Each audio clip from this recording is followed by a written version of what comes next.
Mic check. Kendrick sweep.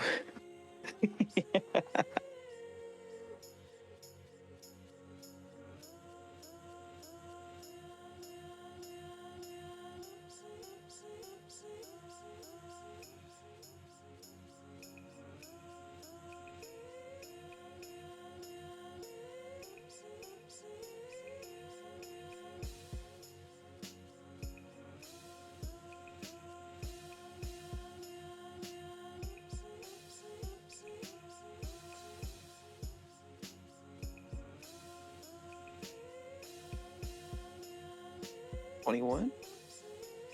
Oh, we're starting over? Oh, that's hella funny. Motherfucker.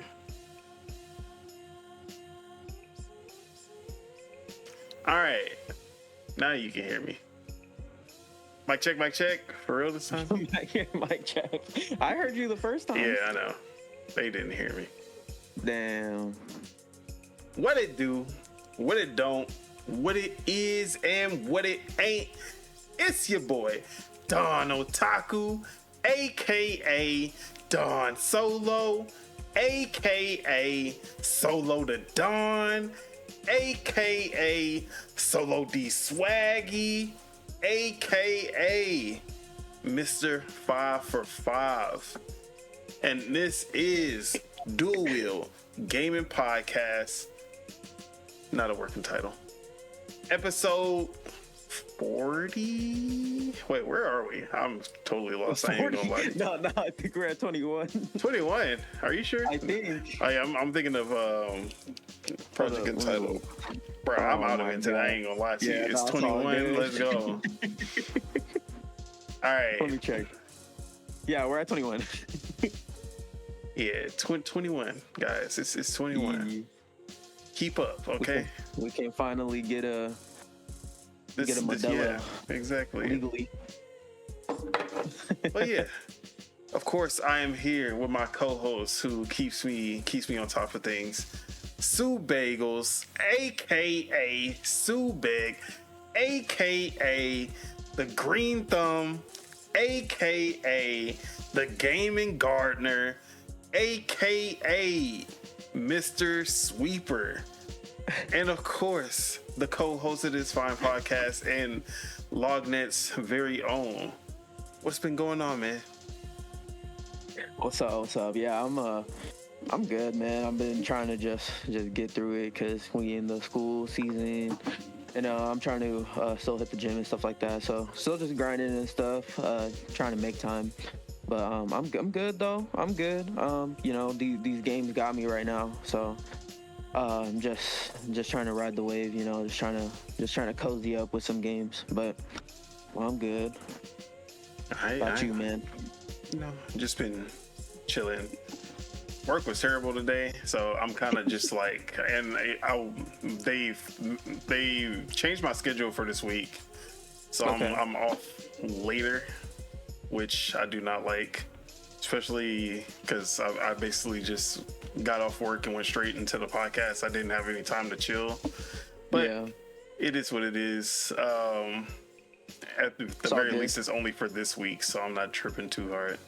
Okay. Damn. But yeah, other than that, been gaming. Had a funny stream on Tuesday where I was playing Blade Chimera and just chatting with TJ, Tashawn, Chuck, and Ace. And yeah, it got out of hand, honestly. It was a lot that we were like. The replay is hilarious. Go to twitch.tv/Don Solo, because there was actually, we might get canceled. Don't go to twitch.tv/Don Solo. There was some wild shit being said. Yeah. But yeah, man, other than that, just been working, chilling. Nothing too crazy. Okay. But it's all good. Of course, let's get into what we really here for. Sure. The games, and I guess I'll go first because I really have only been playing, well, besides my mainstays, I've just been playing one game. So, of course, I've been on my Fortnite grind as usual. So that never ends. But the game that I've stuck with and that has basically just been keeping all of my attention, Blade Chimera, as you can see on the screen. I am 91% done with the map.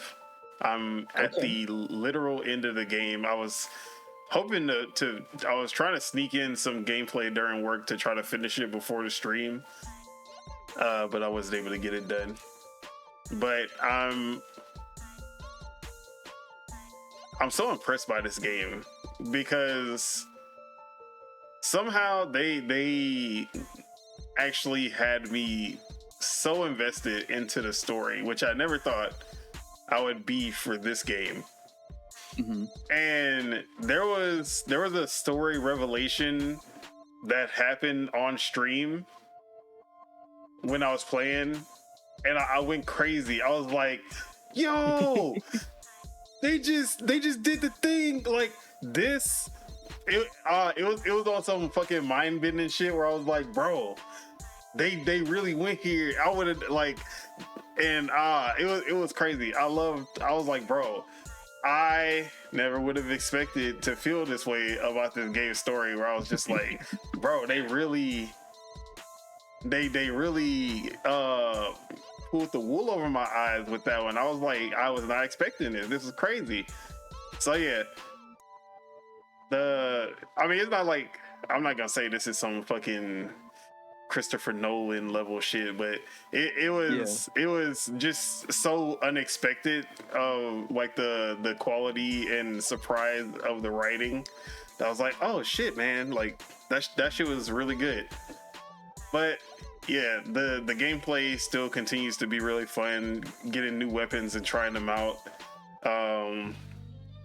And now I'm getting to the point where I'm just going around finding all of the secrets. I believe I've completed every single side quest now.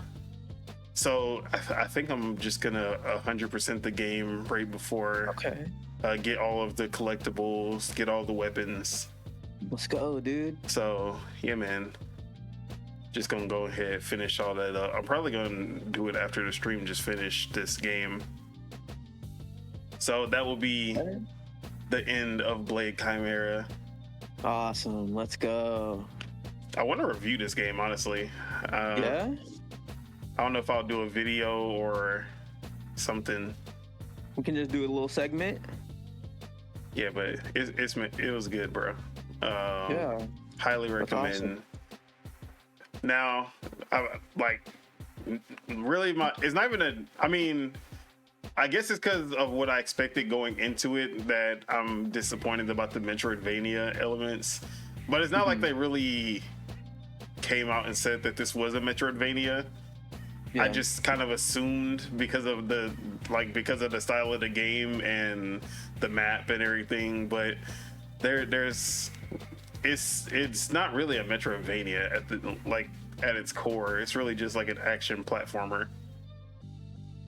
So yeah, so initially disappointed in that, but the game it's still fun, and the skill tree kind of makes up for that because it feels more like a cool action RPG that has some really cool skills to unlock that really change like where you can go and what you can do, and you can unlock them at any time. So it's like all the aspects that you would normally get during a Metroidvania adventure, you just unlock them in the skill tree at your own pace.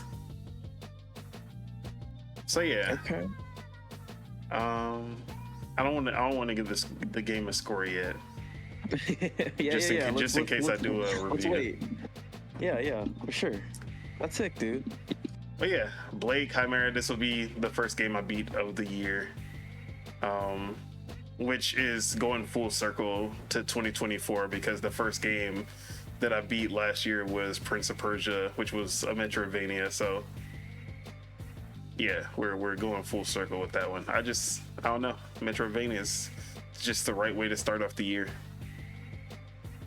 But that's basically it. That's all I've been playing. This has been my go-to whenever I had a chance. So what have you been up to? What you been playing? Yeah, I've been playing a ton. My cadence on stream, because I usually just stream when I can play. Sometimes I do end stream early just because I need to go get something to eat and stuff. But my cadence has been 3 games, so it's always like a usual, and then 2 games that I've either been previously playing or are new. So this week I actually tried a little bit of Sniper Elite Resistance with my homie Quentin. Shout out. He downloaded the game. We played the last one together too, so I was kind of familiar with the series, but that was like my first like one playing it and like completing it. Shout out to that game because it has an achievement to you unlock an achievement for shooting Hitler in the nuts. So shout out to that, you know, and you get a little slow-mo shot for it too. So it's just funny, but playing that game makes me think of like damn, I kind of wish every game had multiplayer, you know, because it's kind of like something you can toggle, but in the Sniper Elite Resistance you can toggle this thing where like you can get invaded, like other players can invade your games. That was in Sniper Elite 5 and I loved it. Yeah, it was in Sniper Elite, yeah, exactly. And we were playing it and we were like getting invaded constantly. It was like it happened like once we killed someone else, we got invaded again like shortly afterwards, and we were thinking like, wow, this feels like hella immersive, you know, like we're like getting chased while we're also doing these objectives and stuff. It just felt so like next gen, even though the game is on the Switch. But wait, is it on the Switch? I think it is. Yeah, let me see. I'm pretty sure it is, but Resistance, it's probably not good on there though. I think the last one was on the Switch as well. Oh wait, it's not. Wow, I actually was wrong. Yeah, I remember seeing these Switch logos, but yeah, no, I was wrong. Wow, I thought it was. Damn, I must be tripping. It's all good. But yeah, no, that game is hella fun, but there's no anti-aliasing, which kind of sucks. There's no DLSS options, nothing like that. It just has regular TAA, but it looks okay. The game doesn't look the greatest, but it's really immersive though. And when you're playing it, you get, sometimes it's like the super slow-mo shot where the camera trails the bullet. Sometimes you get the shot where it's just quick, but you see like the person. Sometimes it doesn't even happen at all. So it's like when it does when that super slow-mo shot happens, it still feels really good. I put it so that it happens every single time. I'll put it because you can change it in the settings to make it so you get the slow-mo shot or the cinematic shots every single time. I was like, bet. Yeah. Okay. I gotta see it. I gotta check the settings, but yeah, it was hecka funny because we both got downed while we were getting invaded, and the guy couldn't find us. I was still down on the floor. I didn't have the ability to revive myself with a med kit yet. He like pulled up. I literally headshot him with a pistol while I was down, and then we both got up and I was like, damn, that's crazy. And then the next one I just sniped him. So I was kind of going on like a little kill streak too. So it was cool. It's you know, shout out to Game Pass, because if it wasn't for Game Pass, I probably wouldn't play this game, you know. So that's the first one. The second one is Spyro. I did just want to say, yeah, I love the Sniper Elite games. Since 3, that was the first one I ever played. Yeah, but this is definitely one of those games that it feels like you're playing the same game every time the new one comes out. Like, for sure, it needs an overhaul. And this one is basically just running on the same engine as 5. Mm-hmm. They need to figure out something to reinvent this formula. Yeah, because I think it's the mission design, because it's very basic. It's always like blow up this, collect that. Like I think it's the mission design that could be better, but I think they should take like a Hitman approach. It is already kind of like it kind of has that, but they should go more into that. Like there should be way more ways to solve some or either puzzles or questions or missions or whatever, you know. But I think it's due for an engine overhaul as well. IMO. I think whatever engine they're using now, they should either update it to allow for for some anti-aliasing stuff like that. But it runs well and stuff, so there's nothing to complain about on the performance side. But does that make you feel like Adamfall is probably gonna have that same problem with the lack of anti-aliasing? Does it? Because this is also made by Rebellion. Oh wow! They're going up already. That's crazy. Two? Yeah, it's crazy that they have two different games, but I think that's why I feel like this was more like the Sniper Elite 5 team. Yeah, just break off and make a little spin-off that we can kind of sell as a full game. Yeah. Just using the same engine, same assets, and then they'll have the other team working on a brand new game. Okay. And honestly, I'm not gonna lie to you. That game hasn't really been on my radar like that, so I'm actually kind of curious. It's coming out soon, right? March. Yeah. Okay.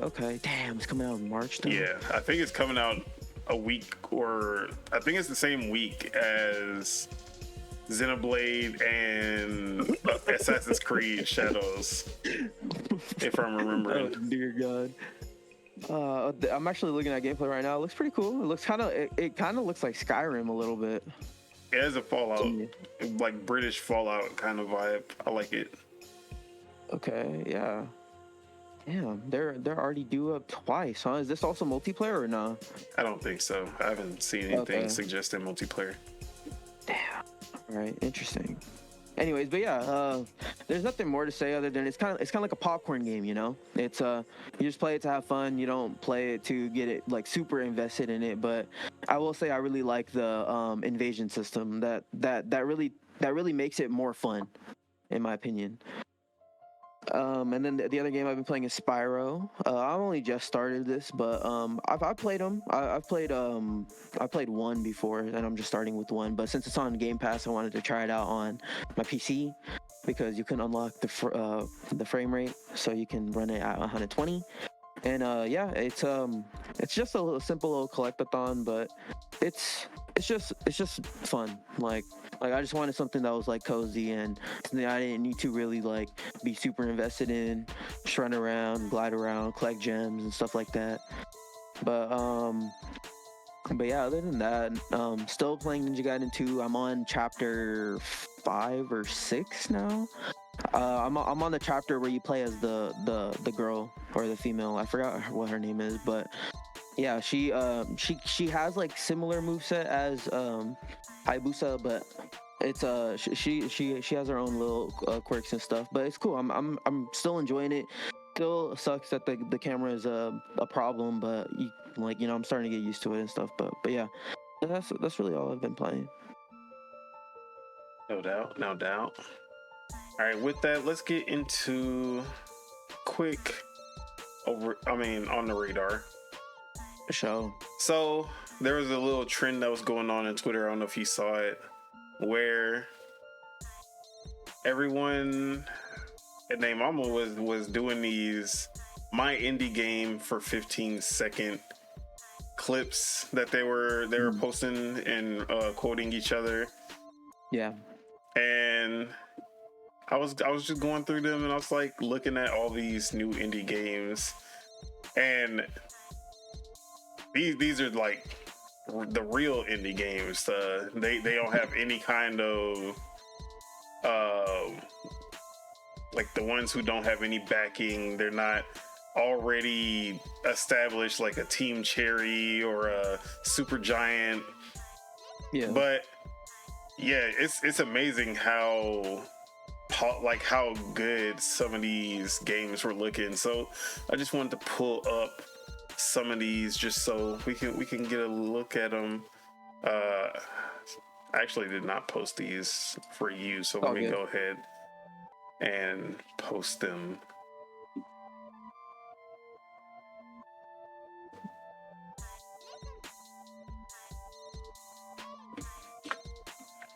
There's the first one. So this game is actually out. It's called Shady Night. And yeah, this game's already out, but I had never heard of it before, never even seen it, knew it existed. But it looks really cool, very fast and fluid first person action. Love to see it. The gameplay elements alone has me kind of interested into this. I already have it wishlisted on Steam. Mm-hmm. So that clip alone, looks like Blade Runner. Yeah, definitely has that Blade Runner type of vibe.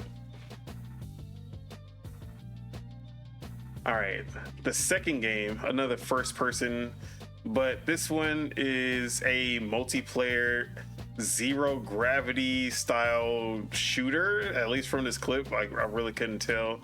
And the name of this game is Out of Action.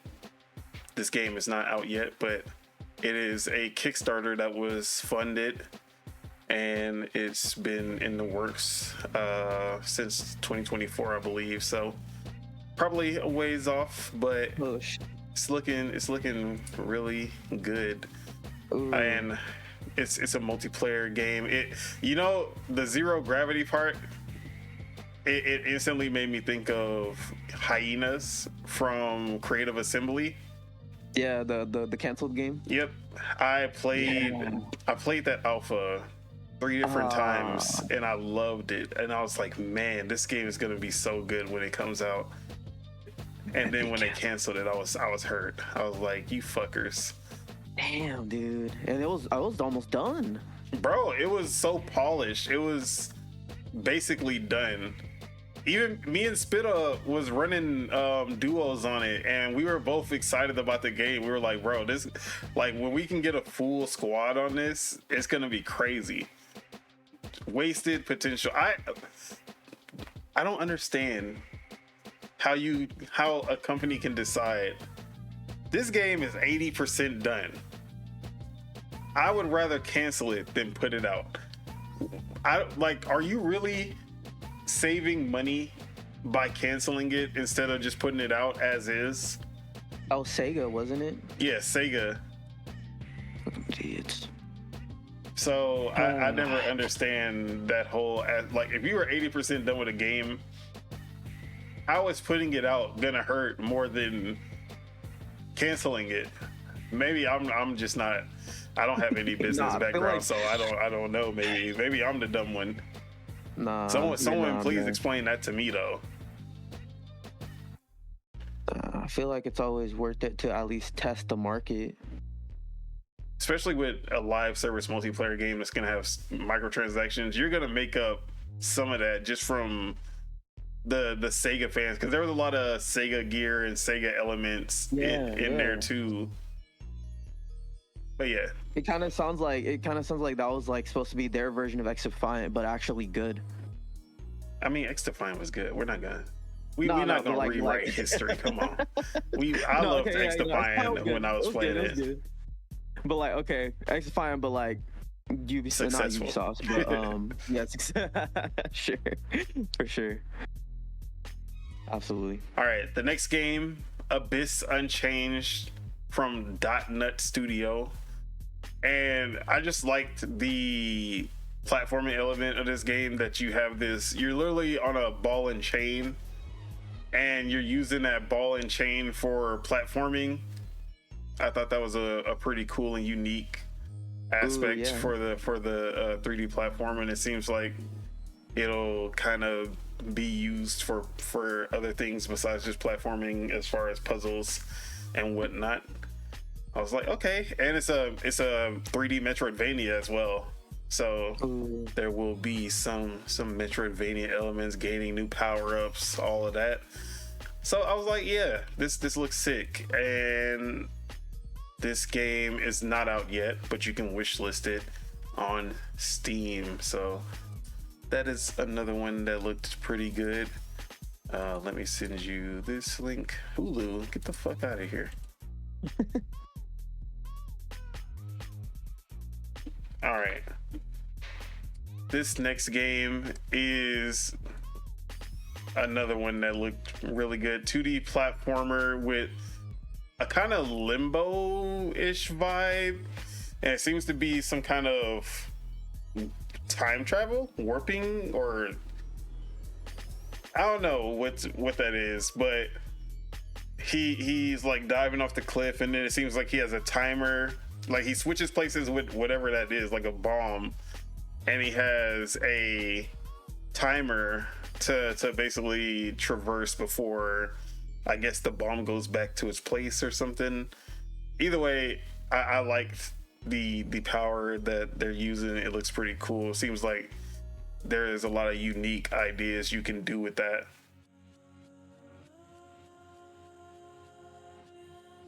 Okay. And then Class 07. This is, I actually had seen this game a couple of times before.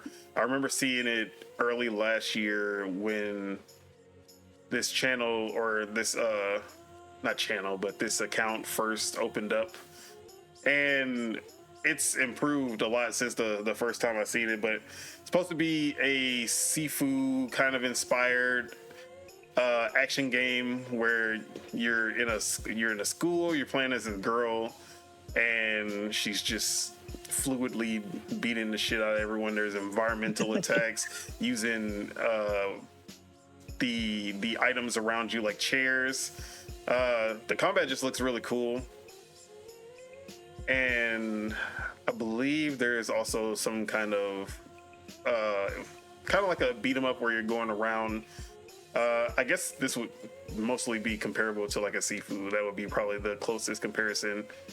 But they also said, let me see, on their page, he was saying that other inspirations were Bully, Yakuza 0, and I actually don't know what this is from, honestly, but I think The Raid, that's what it is. So yeah, it looks pretty cool. All right, two more. This one is called Burning Sword Death Sun. Boop, there you go. So this one looks like a hack and slash action game. Kind of, let me see, what would I compare this to? It has some Heavenly Sword vibe, or maybe not Heavenly Sword, but I don't know. I like the fire in the slowdown is sick. Yeah, that freeze. Maybe like a Tales of, maybe not Tales of Arise. More like a hack and slash version of Tales of Arise, I guess. I like the elemental attacks though, using the freeze to stop everyone. But yeah, this looks sick. Has some platinum energy in there. A little bit slower though, compared to a platinum game. But there is a demo out, which I have downloaded, and I'm probably gonna end up playing it. And I'll probably have some thoughts on it next week. Okay. Or yeah, next week. So yeah, I definitely will check that one out as well. And lastly, this game is Geno Kids.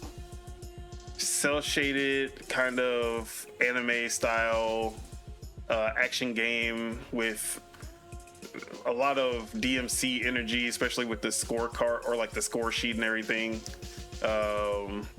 By doing like chaining together all these combos, doing different moves, you can get better scores, not getting hit. I love that. But yeah. Oh yeah, that's sick. Seems like there's characters that you can use as assists also, and it has that persona like at the end where the character's face pops up. I can't tell if they're using assists or if he switched characters. If you can switch characters and like you can play as the other characters at any moment. I think you can actually. Yeah, you can. Yeah, it looks like okay, it, yeah. So you're switching between the characters, which is awesome. I love that. Yeah, and the little animation that plays. Yeah, it has that persona when you're about to do the all in it or all out attack. Yeah, it looks sick. So yeah, some Persona vibes, some Hi-Fi Rush vibes, some Platinum. It has a little bit of everything that I like. But yeah, this one is up for wish list. It is not out yet, but there is a demo. Okay, I didn't see that last time, so I'm gonna definitely check out that demo as well next week. Awesome. But yeah, those are the 7 games that stood out to me while I was just scrolling through Twitter, looking at all these my indie game for 15-second clips. Yeah. Any of them stand out to you, or any that stand out the most to you? Yeah, this Geno Kids one looks sick. Which other one? I liked the first person shooter, the one that kind of looked like the one that Sega canceled. That one, I retweeted that. Yeah, that looks sick. I want that right now. That looks sick. But yeah, no, all these look high quality for sure. Can't judge a book by its cover. These indies are they're getting more and more quality as time goes. Absolutely. It's time to start putting respect on their name. 100%. All right. Now for the warm-up question, which I purposefully didn't post in the chat because I wanted to surprise you. Okay. All right. I need you to name 3 of your favorite games, or even if not your favorite, what do you believe are the 3 best games that has come out this generation so far? Ooh. And so that would be starting November 2020, right? Yes. And I'll say your favorite. It doesn't have to be like your favorite games. Okay. Damn, dude, that's crazy. Hold up. How am I gonna do this off the top? Let me see.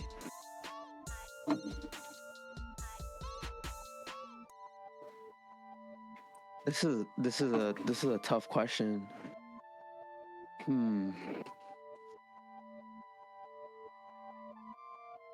My favorite in this gen. Honestly, it's not as easy as it used to be.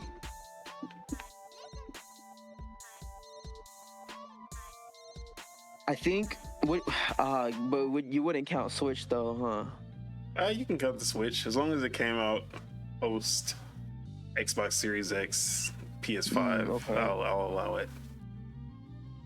For sure. I mean, technically, the Switch is this generation 9. Yeah, I was actually that's a funny question, right? Because Nintendo's stuff usually kind of like announces the end and the beginning of, right? Because they like, I don't know, it's in between. It's weird, but okay. So I'll just say Tears of the Kingdom, even though I haven't played that game, which is crazy. I just know that based off of how influential Breath of the Wild was. That I just know that game is fucking just like something different, but this is my game though, huh? Yeah, I'd rather hear your favorites than just what you think is the best.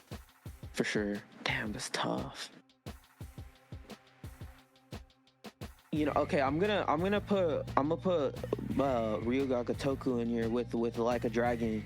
The first one, not Infinite Wealth. I'm gonna say, dude, that game is so good. Like the layers upon layers.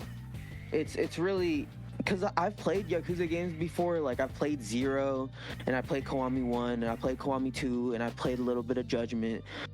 But like I never really like fully invested into it, and like it being an RPG kind of made me do that, you know?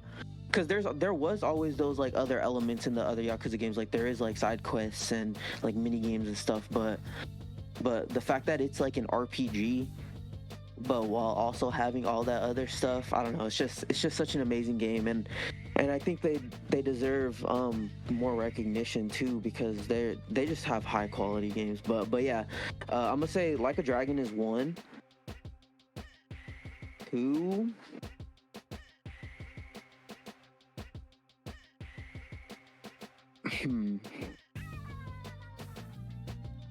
I guess I'll allow all the way up until the Switch's launch. So at least for Nintendo, you can go back to the Switch's launch as well. Okay, for sure. Then yeah, I gotta put Breath of the Wild in there, absolutely, because we just know how influential that game is, and it's also still just amazing to this day. Like yeah, like it acts as like a tech demo for Tears, but it's still such a good game, like as a foundation. And I just love Zelda, man. I just love the adventure that you get with Zelda, and it's such an adventure game too. Like the end point isn't really kind of what you're working towards. It's really the journey that's the fun thing. It's oh, what am I gonna find up at this mountain, and like what's gonna be up here, what kind of shrine am I gonna walk into, stuff like that. Like that's what makes it amazing. And yeah, that game's awesome. So I'll say not Tears of the Kingdom. Breath of the Wild is my second one, and then my third one, I gotta. What do I want to say here? I want to give some racing games some love. So it's between Gran Turismo 7 and Forza Horizon. Because although they're not the same game, like they really made me like love racing games too. And I started to really enjoy racing games this generation, but I don't really think about playing Gran Turismo anymore. Like I actually I always have Horizon downloaded. Like I have Forza Horizon 4 through Steam, and then I have Horizon 5 on the Game Pass and shit. So it's like I want to say one of those two, though. I really loved Gran Turismo. Like chasing the licenses, like doing like the best scores on the license tests was like a lot of fun, even though it was like really tough. I'm not gonna lie. Made you like learn. I actually ended up liking Forza Motorsport and playing Forza Motorsport more than I played Forza Horizon 5, which I was not expecting. Yeah, no, Forza, the funny thing about Forza Motorsport is the game is really good. Like how it feels, like the tactile feel of the cars and like on the roads and stuff like that, and it even uses the triggers on the Xbox like correctly too, because full press is like full acceleration, right? So it's like it's a really good game, and it looks really good. I just don't like how the multiplayer is handled in that game. Still haven't played it, so yeah. Me and we try it every now and then. My homie Quentin, he's usually the one that tries new Game Pass shit out with me, which I like really appreciate. But yeah, like we do it sometimes, like because they update it all the time, right? Like they're on update something, like they're probably done like 26 or 27 updates to that game, but and they've improved the lighting, so they've done updates to the graphics too and stuff, but it's just how that multiplayer is handled. It's just not fun, because you have to do the like it's not like seamless. Like there's a lot of waiting, and like you have to do like the test runs and stuff like that, and you got to do multiple laps of the test runs, and so it's like one match might take like 25 to 30 minutes just based off of how long like you're willing to like put up with it. Mm-hmm. And also the way that it penalizes you, I didn't like. So it's like there's a lot of problems that I see because I like the way that the Gran Turismo penalizes you in multiplayer, because they penalize you with the speed reduction. It's not a time reduction. Like they make you physically slower if you do something like veer off the track or collide into another player or something like that. So, and in Forza Motorsport, it's just a time reduction. They don't do anything like physically. So and yeah, but I would put it in there because it's really good. Like the game is good. It's just the multiplayer aspects aren't as good as the other two, like Forza Horizon or Gran Turismo. But yeah, I'll just say those are my three. There's still so many games that I need to play. Like I still need to beat Cyberpunk. Like I'm sure if I play and beat that game, I would be like, yeah, this is incredible. Still need to play and beat Starfield. That's a game that I dabble into and I always bounce off of it, but it's always in my mind like I need to go back and beat this and like fully invest myself in it. I could have put a game like Hi-Fi Rush in there because I love character action games, and that game is so innovative, like being like a rhythm-based turn-based, or not a turn-based, like a rhythm-based character action game, which is new, you know. But yeah, I'll just say those are my three, all in different genres too. All right. Now, what would be a perfect revival of a long abandoned franchise that you would love to see come back this generation? Okay. Abandoned franchise. So like something like Jak and Daxter? Yes. Or would you count Mega Man? Definitely. Okay, then yeah, I'm going with a Mega Man. Mega Man? Yeah, for sure. I want like a third person something crazy like 3D Metroidvania, maybe 3D roguelike with multiplayer with friends. That I don't know. I feel like that'd be sick. So you want Risk of Rain with Mega Man? That's what it sounds like. Pretty much, yeah. Pretty much. All right. I would love that, yeah. Okay. All right, last part. Now, one of the three games he mentioned will get the perfect sequel. And now the other two games will be abandoned forever. Ooh. Two of these franchises will never see another game for the next 15, 20 years. But one of them is going to be like the best game of all time. Yeah, the next one's going to be the perfect sequel, the one that you've been waiting for. And you're going to get your revival. But now two of those other games got to go. Ooh. So like I have to pick, right? Yes, you have to pick. Oh no. Oh my god. So out of Legend of Zelda, wait, which one did you pick? Gran Turismo or Forza? I can't remember. I'll pick Forza. Forza or Like a Dragon. Two of these franchises, you will not see another game for the next 15 years. 2 generations, basically.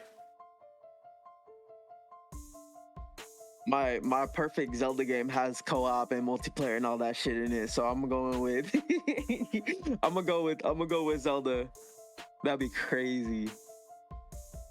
We get in the full open world Zelda with 4-player co-op.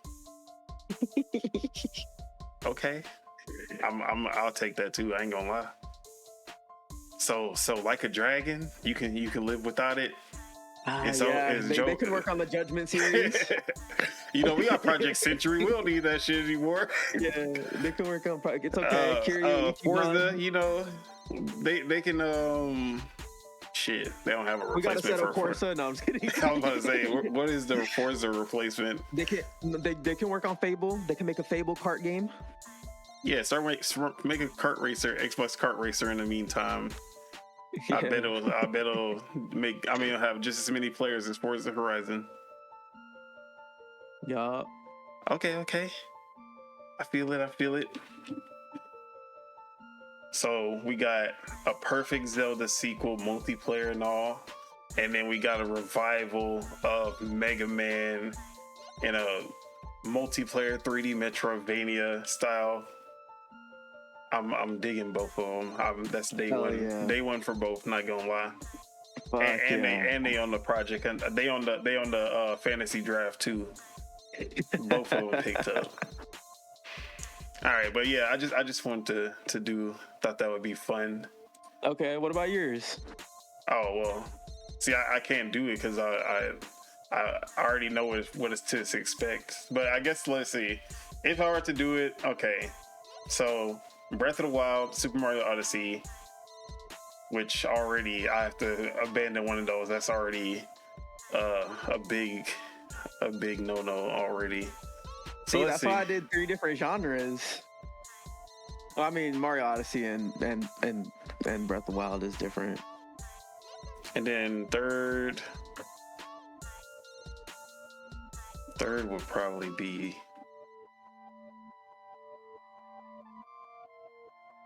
this gen. Third would probably be, damn, what is my third? A game that I've had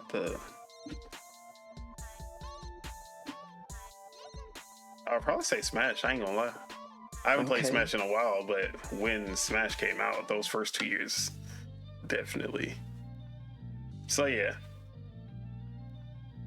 I ain't gonna lie to you. I might have to shelve Zelda. I ain't gonna lie. Oh no. Oh well, my revival would be my dream Star Fox game for sure. Open space, open world, Starfield level, with No Man's Sky, or I guess more like if Starlink, like they fleshed out Starlink, where you're able to get out of the ship, and it's 4-player co-op with the other.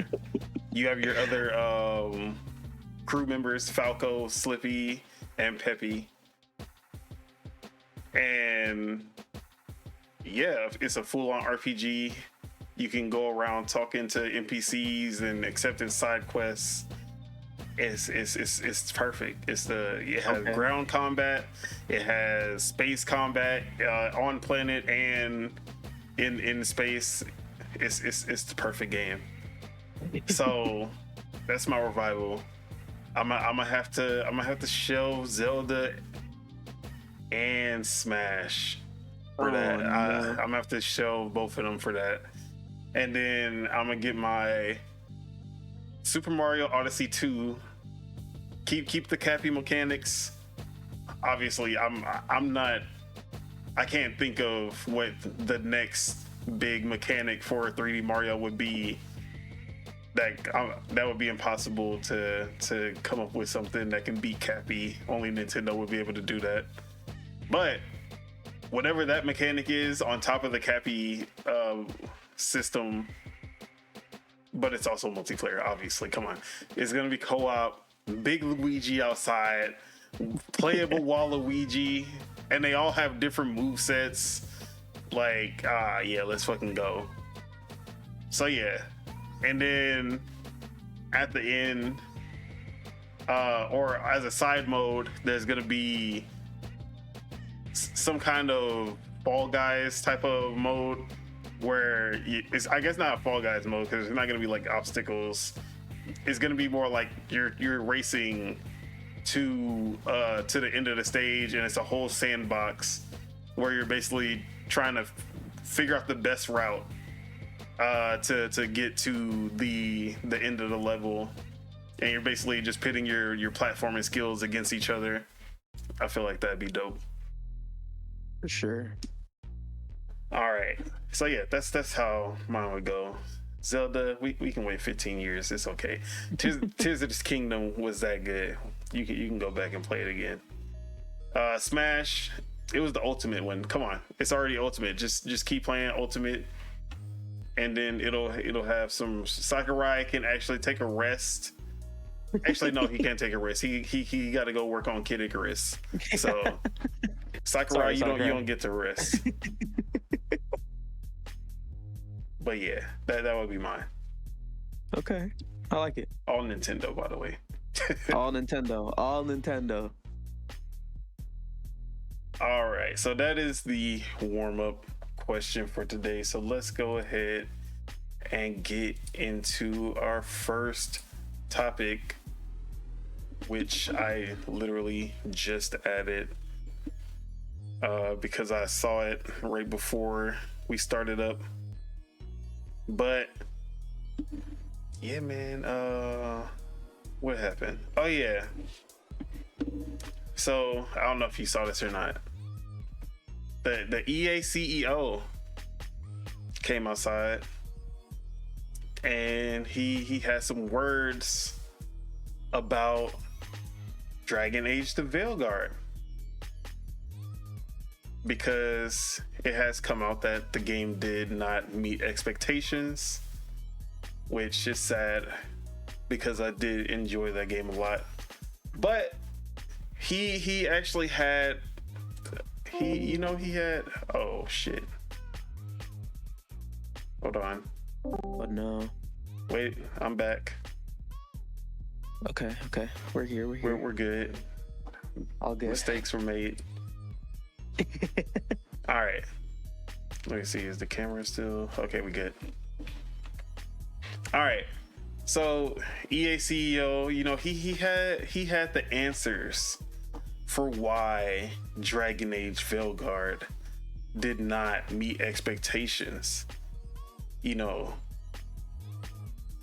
As CEO, he would most likely know best. Am I right? I'm guessing, right? He gets paid the big bucks for a reason. So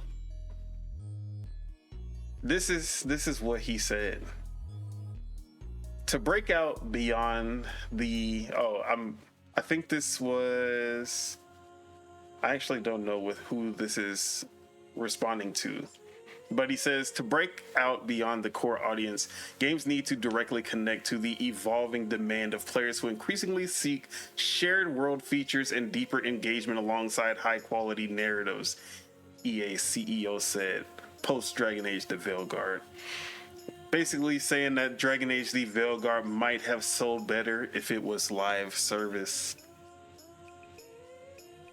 Now, I am, as you can tell from our picks for our Dream Revival and Dream sequels, I love me some multiplayer games. I love me some live service. But there's also a lack of awareness and a lack of learning from your mistakes that we see with these CEOs that needs to be talked about. Because could Dragon Age the Veilguard have worked as a live service game or a multiplayer game? Hell yeah, of course. But that is not the lesson that he should have took from this.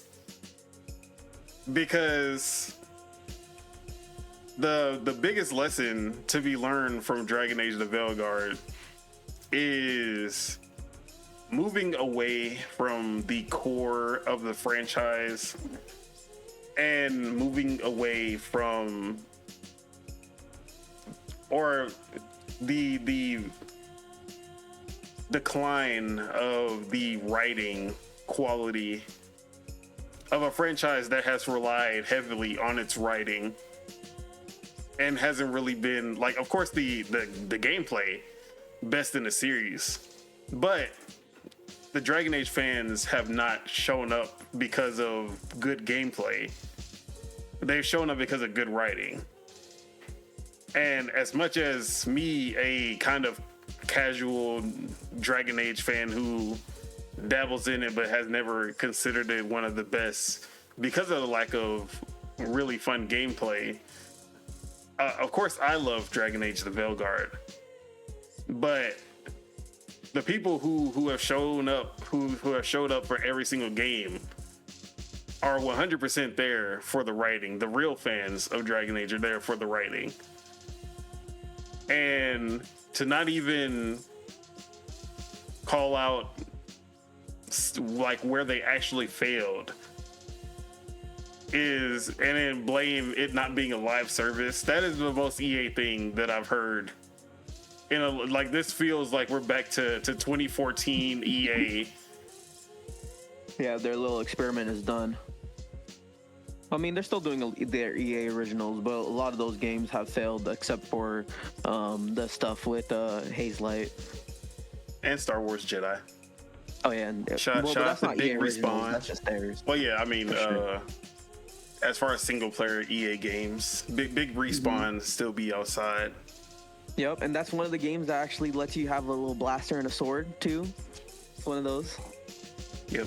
Survivor is an amazing game. I need to go back to it someday. But yeah, how did you feel about this takeaway from the CEO? Hey, I mean, he's in a sense he's not wrong.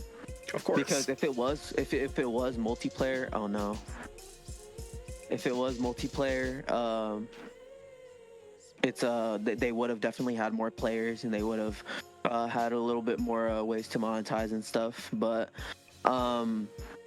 that's not the only problems that the game had. It definitely was another game that was in the culture wars that kind of decided it in a sense. A lot of the, like you said, a lot of the fans were. I don't even think like the whole LGBT non-binary stuff. If the game was written well, regardless, like even with that scene as is, yeah, that everyone kept on. If the rest of the game was written as good as the previous Dragon Age games, I don't think anyone would have really cared about that aspect. I see. Okay. Yeah. Not for sure. I'm with you. Definitely the writing was bad, but yeah. I mean, I'm kind of there with them. Was it Andrew Wilson or whatever who said this? I believe so. Let me actually open the article. He's an interesting cat. He definitely looks like a villain type, you know. But I mean, like I said, in a sense, he's not wrong. But yes, definitely Andrew Wilson. For sure. But yeah, I thought this was funny. It is. All right, if there's nothing else to say, let's move on to our next topic.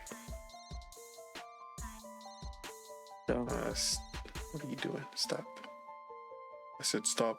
Okay. All right.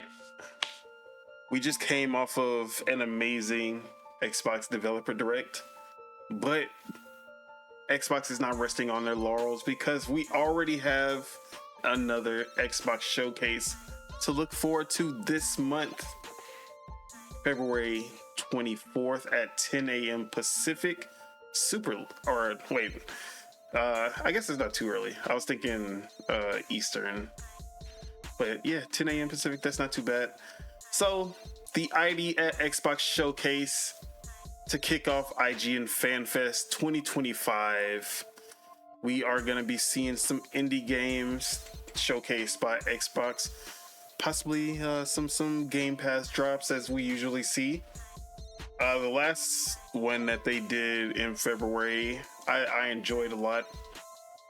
There were some cool ones. Hopefully we'll see Sleight of Hand. I remember that was one of them that was announced for Game Pass. We didn't really see any gameplay though, but it seemed pretty interesting. An immersive sim from some, was it Dishonored developers, or it was developers from one of the big immersive sim games that I can't remember. But yeah, new idea Xbox. The indie studios featured in the key art for this is Don't Nod, Playstack, No More Robots, Raw Fury, hold on, Critical Reflex, Team 17, Big Fan Games, Curve Games, 11-Bit Studios, and High Warp. So yeah. You excited to see some more indies, some more Game Pass drops, hopefully as well? Of course, always, man. I actually don't watch these Like I usually just look at like the trailers and like a written summary of it. But shit, maybe I'll check this one out. I'll be streaming it. Oh, you're gonna be streaming? Yeah. Okay, maybe I'll just be a fan that day. Just wake up early, watch the stream. But yeah, I like this. I like that Xbox does this. They have a lot of ways that they show off games. I like that. It seemed like we were getting something from them almost every month or two. Whether it was like, oh, we start off January with the Dev Direct, then in February we get the Indie Direct, then usually somewhere in the spring we have another kind of partner showcase or something or another.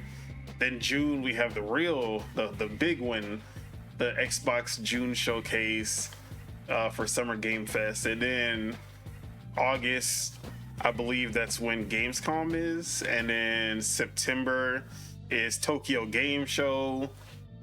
Then you finally have your rest, and then December, bam, we have the games or what's it called, the Keeleys, and then we'll usually see some more Xbox announcements there. So yeah, they definitely are active throughout the entire year. So yeah, I'm excited. I remember these ID at Xbox shows used to be horrible. They used to be like 2 hours long, maybe even longer, and it'd be a bunch of devs talking with no gameplay, and they were just very hard to watch. But that last show, they tightened it up really well, and the devs get to talk.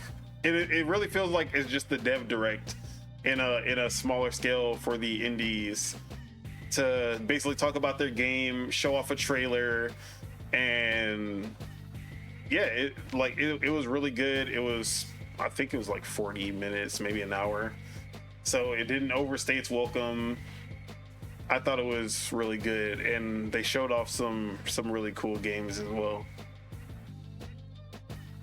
So yeah, I'm looking forward to this showcase. I will be streaming it with the guys, at least whoever decides to wake up for this one, because this is not a big one in any way. But yeah, be there or be square. Shit, maybe I'll wake up and I'll be there with you. Bet. Need to have normal people in the streams besides myself to balance out. No, I can't believe that happened. Like I joined it for 1 second and I was like, shit is completely different in here. Yeah, if you spend enough time in there, that's just a normal occurrence. All right, I love it though. Let's go ahead and move on. Oh, actually, let me ask before we move on. Any of these studios stand out as who you want to see? Don't Nod, Playstack, No More Robots, Raw Fury, Critical Reflex, Team 17, Big Fan Games, Curve Games, 11-Bit Studios, and High Warp. Yeah, I'm curious. I think the one that I'm curious about the most is Raw Fury. What was their last game? Raw Fury last game? That's actually no. Okay, now I'm looking at this list. It's not. Maybe it's let's see. Don't Nod's last like indie type game was that like climbing simulator game, right? Jason, yeah. So whatever we're gonna get is probably gonna be kind of like the scope of that game. You know, I believe. I like Don't Nod, but there's also a chance that they might be showing off Bloom and Rage and Bloom, whichever one that was. Yeah. Since that is an upcoming game, I believe that's coming in. I think it's coming in March or at the end of February. Which then, if it's coming in February, maybe it's not. I don't know. Let's see. What's the last game Raw Fury published? Oh, I don't know if you remember at the Game Awards or Summer Game Fest, one of those.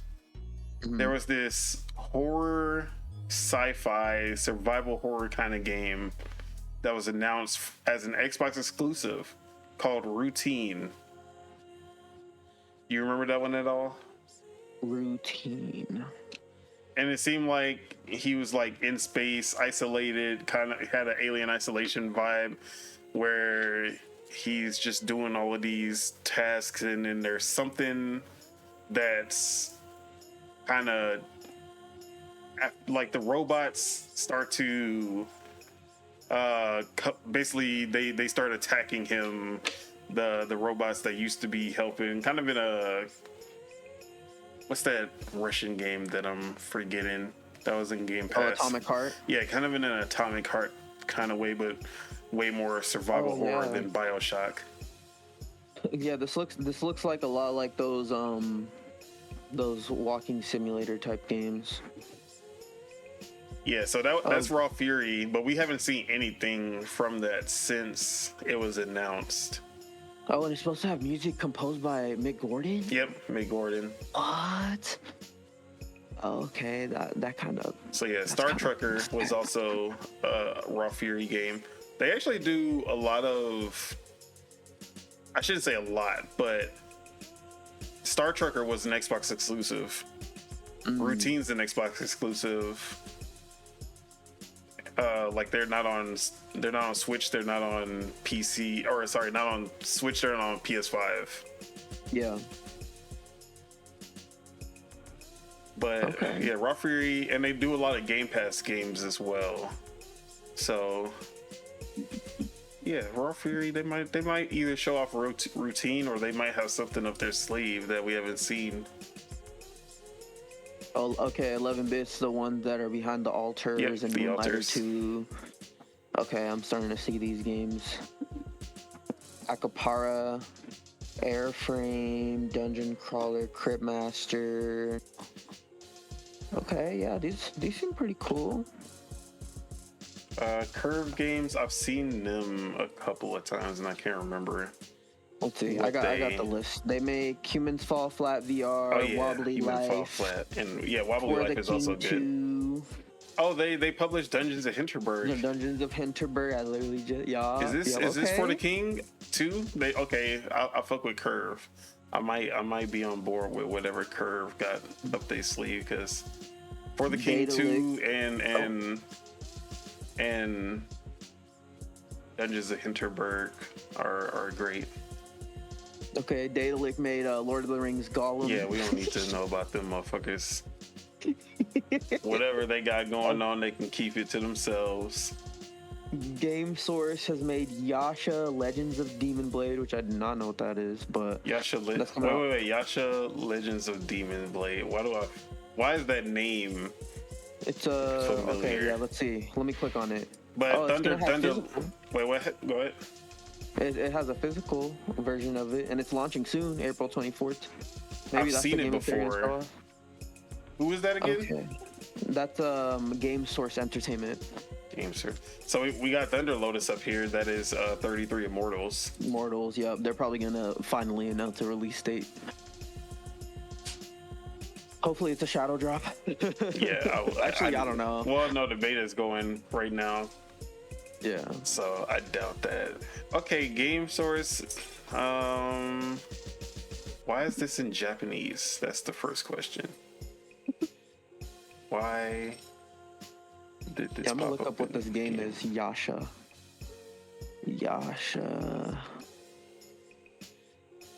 Is Game Source Entertainment a Japanese studio? I think they're Chinese. Yeah, Kowloon, Hong Kong. Okay. I swear, this is a Genshin Impact-like game. Oh, it just got announced 7 days ago. What? The Yasha Legends of Demon Blade, or at least that's when the IGN posted the announcement trailer. Let's see. Let me look at this. Not Yasmin, Yasha. Oh, this kind of looks like Windblown. What the heck? Let's see what they cooking up. I'm gonna put it on the screen. Isometric action roguelike.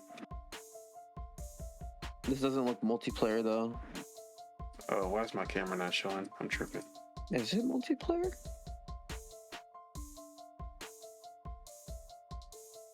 Gourmet ingredients unlock recipes. Okay, so it's like you make food.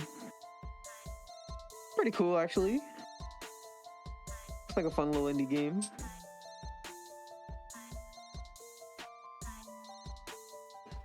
But is it on Game Pass? That's the question. Oh, single player? Yeah. I don't know about this one, bruh. Not gonna I'm lie gonna be playing to you. Monster Hunter, bruh. Nah. I'm just kidding. In big April. Wait, what's coming out in April? I forgot. Yeah. Switch 2 reveal. I'm talking about as far as games. Oh yeah. South of Midnight. But yeah, I guess for me, I'm looking forward to Raw Fury. They usually have some quality. I've seen and played enough of the alters. I'm hoping there's not more alters because the alters was there last year at one of these Idea Xbox shows. So I don't want to see more alters. Critical Reflex also has some really good games. Trying to remember what the last one I played was.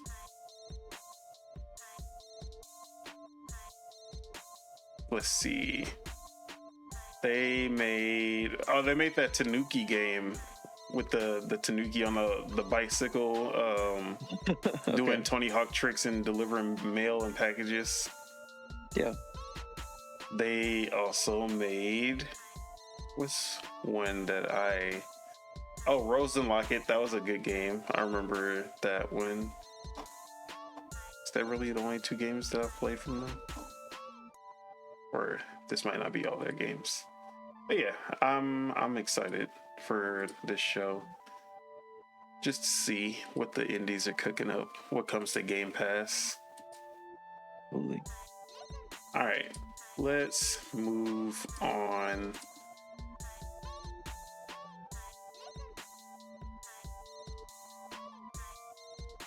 Next topic.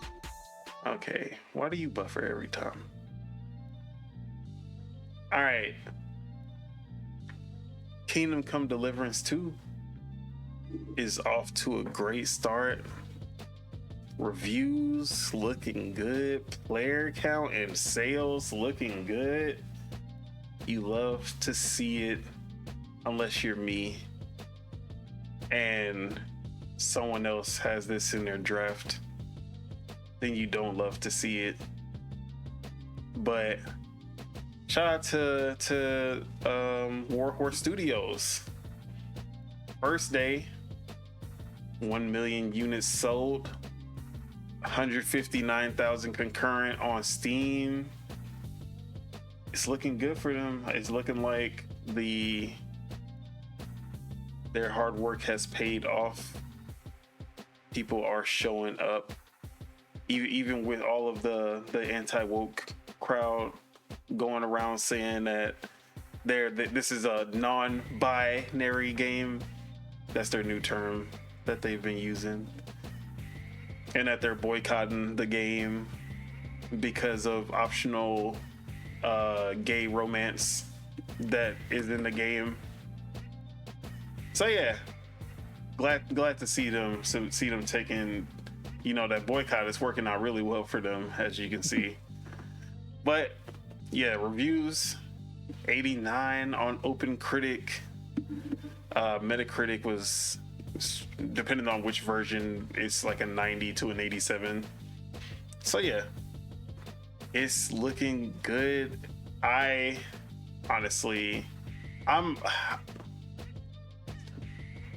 The scores might get me, bro. Or not even the scores, it's the reviews that I've been listening to. They might get me, bro. Not gonna lie. I don't know, bro. They've been comparing it to like Red Dead 2, bro. See, that's where they've been comparing it to Red Dead 2, bro. That's and another like thing. Yeah, I definitely do not. And I know, I already know that this is one of those games that's gonna be just slow as hell, and it's still trying to get me though. The gamer in me still wants it. The FOMO, that's what it is. It's the FOMO trying to hit me, bruh. So we might come up here next Wednesday, and then I'm like, yeah, bro, I've been playing Kingdom Come Deliverance. Game of the year. No. You know, I'm just kidding. So, man, but you know, I just want to get their flowers out though. Even if the game isn't for me, I like seeing because at the end of the day, this is kind of this is, they're not indie anymore. They're backed by yeah, they're AAA. They're backed by big what's their name? Big Embracer Group. You know what's funny about Kingdom Come is you don't hear a certain portion of the audience complaining that it's not third person. Oh, of course. I thought they got motion sick from playing these type of games, first person games, but you know, I guess that only happens in Halo, or wait, no, what was in Indiana Jones. Yeah. Until it comes to PS5, then their motion sickness is cured. It's crazy. You know, that DualSense, it helps with that motion sickness. But yeah, congratulations to Warhorse Studios. Congrats to all the people who have been waiting for this. The best thing about this is that this is one of those sequels that everyone wishes for, where the first game did not review well, did not have an audience at the start, and it started to gain a following due to word of mouth. And they improved on everything that made the first one good, and just built upon that into a better game. And the hard work paid off. The review scores are way higher than the first game, almost hitting they were in the 90s at the beginning. They're at 91, and I was about to cuss Subegos out. Not gonna lie, I was about to curse him, but then I saw it drop down to 89. Thanks to Eurogamer, man. I love me some Eurogamer. Bro, did you know Eurogamer didn't even give a score to the first game? They hated it that much. What? That they didn't even give it a score. And they gave this one a bad score as well. So Eurogamer has something against Warhorse and Kingdom Come Deliverance. And one of the devs even called them out because of it. Yeah. So shout out to Big Eurogamer getting that score down to an 89. No extra points for Subeg. It's all good. You know, I'm in second place with just 2 games, bro. But we never shout out Eurogamer. Nah, you know what's gonna save me? That Split Fiction, bro. That Split Fiction. You know, 92. Joseph Ferris, he had a good run, but I think he washed. You know what I mean? Nah. He's washed. It's over for him. We dropping that. He dropping into the 70s on this one. Two females. Woke game. Yeah, woke game. Females. Yeah, woke. Get that out of here. No, I'm just playing. That's hella funny. Shout out to Big Joseph Ferris. Split Fiction. I can't hope for Split Fiction to fail, but I might have to put that into the prayers. Come on, doing the Dark Ages too, bro. Come on, man. You know, we know Bethesda can't three-peat. You know what I mean? No three-peats around here. This is gonna be the worst Doom possible. Oh, no. Yeah, you got some bangers on your list. I can't stand it. All right, but yeah, That's really all I had to say on Kingdom Come. You got anything you want to say? Is this gonna be something you pick up this year? Yeah, the phone wasn't getting to me, but it is making me more intrigued about trying it out. I'm not gonna pick it up this month, that's for sure. Yeah, I got way too much shit that I'm playing. But if let me see if the first game is, because I'm assuming if I like the first game, then I'll really like this one. So the maybe first game I was should on just deep sale for a while. Oh yeah, it's not on sale right now, but because I have it on Xbox, but I do not want to play it at 30 FPS, so maybe I'll just cop it, the first one on sale, and then I'll see how I feel about it then. But shout out to Warhorse though. They did what we want every developer to do, just iterate on what worked, make it better, graphics better, all that, story better, all that, So yeah, shout out. All right. With that, let's move on to the next one. Big Multiversus, the biggest Smash Bros. Competitor. Is it though? Nah, I would say Brawlhalla still. Big Brawlhalla. Everyone forgets. I forget about Brawlhalla, but Brawlhalla's still outside. Absolutely, it's not dead yet. Multiversus Season 5 is its final season, ending May 30th.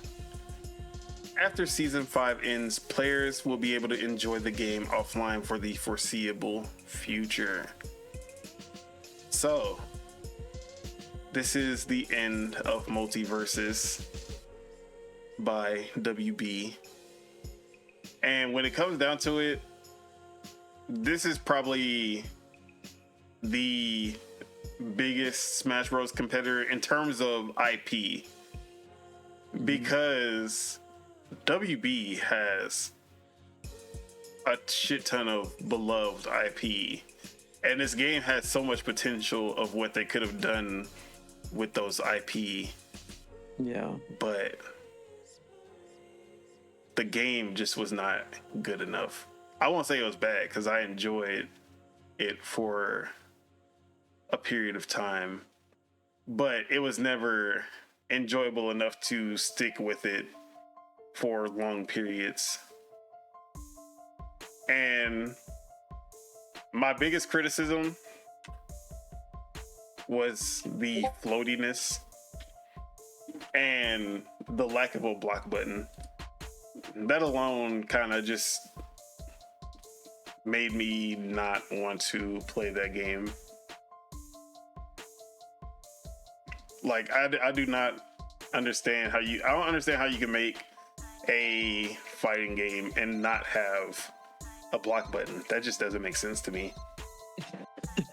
Yeah. So yeah, it had its moment, but I don't know. I never could stick with it. I can never really see it replacing Smash.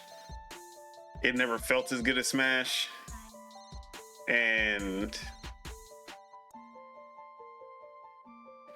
it didn't seem like the devs were doing enough fast enough to keep the players who were, because they had a really high peak, but then it just dwindled so fast. But how did you feel about Multiversus? Did you ever give it a chance? I can't remember. I played it a little bit. Like I usually don't stick with Smash Bros. Clones that much. The only ones that I have really kind of delved into was PlayStation All Stars, and then a Brawlhalla I played a lot of back in the day. But honestly, I didn't really like how it felt. Yep. Like I thought the game really just didn't have good weight to the characters and stuff like that. It didn't have good impact when you launched them off the stage and stuff like that. So I think that was its biggest downside. Yep. But Player First, which is the developer of this game, and WB, after this announcement, they decided to do the weirdest thing anyone has ever seen. Because they decided to drop a final update that fixed all the, or I shouldn't say all, that fixed a lot of the things that people complained about. Yeah. They made combat changes that literally were game changing. And it literally fixed the floatiness of the characters. It added the shield, like fixed some things with shields. And like this post basically sums it up to the T. Why is this like the most interesting bad game in existence? It releases, then they're like, that was actually a demo. Because you remember the first release, everyone was like, man, this game is amazing, it's fun, it has so much potential, and then they took it off. They're like, haha, that was just the beta, it'll be back next year. Everyone was like, what the fuck? They shut down for a whole year, released again, but it's way worse. And then they announced the real shutdown after 5 seasons. And then it gets updated to be more in line with what people wanted. So, what happened? Why didn't they drop this update first?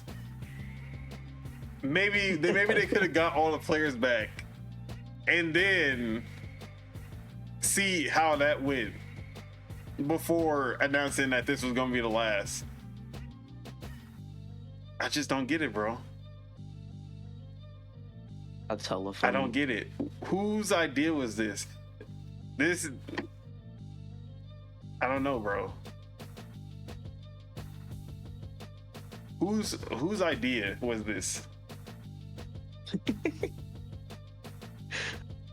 Probably the executives. What's that dude's name? That David Zaslav, the CEO of WB. That guy. If it was his idea, it makes sense. That guy is a kook. But yeah, I thought that was hilarious. I was like, bro, I want to get on Multiversus now. And the game, but at the same time, it's like, what's the point? So yeah, Player First WB Contra days. All right, was there anything else you wanted to add on to the Multiversus topic? Nah, it's just it's tough. It's tough to compete with Smash Bros.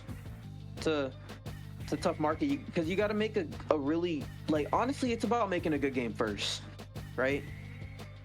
Like you got to make a really good game. You gotta have good characters that people resonate with. Like it's the same thing with like the live service thing now, where it's like you gotta have like a game that resonates with people in different ways, and you gotta target specific niches and stuff. But Multiversus definitely solidifies Marvel Rivals even more, because people like to say that Marvel is the only reason Marvel Rivals is good, but Multiversus shows that you can have the IP, the beloved characters, and if the game is bad, it won't be enough.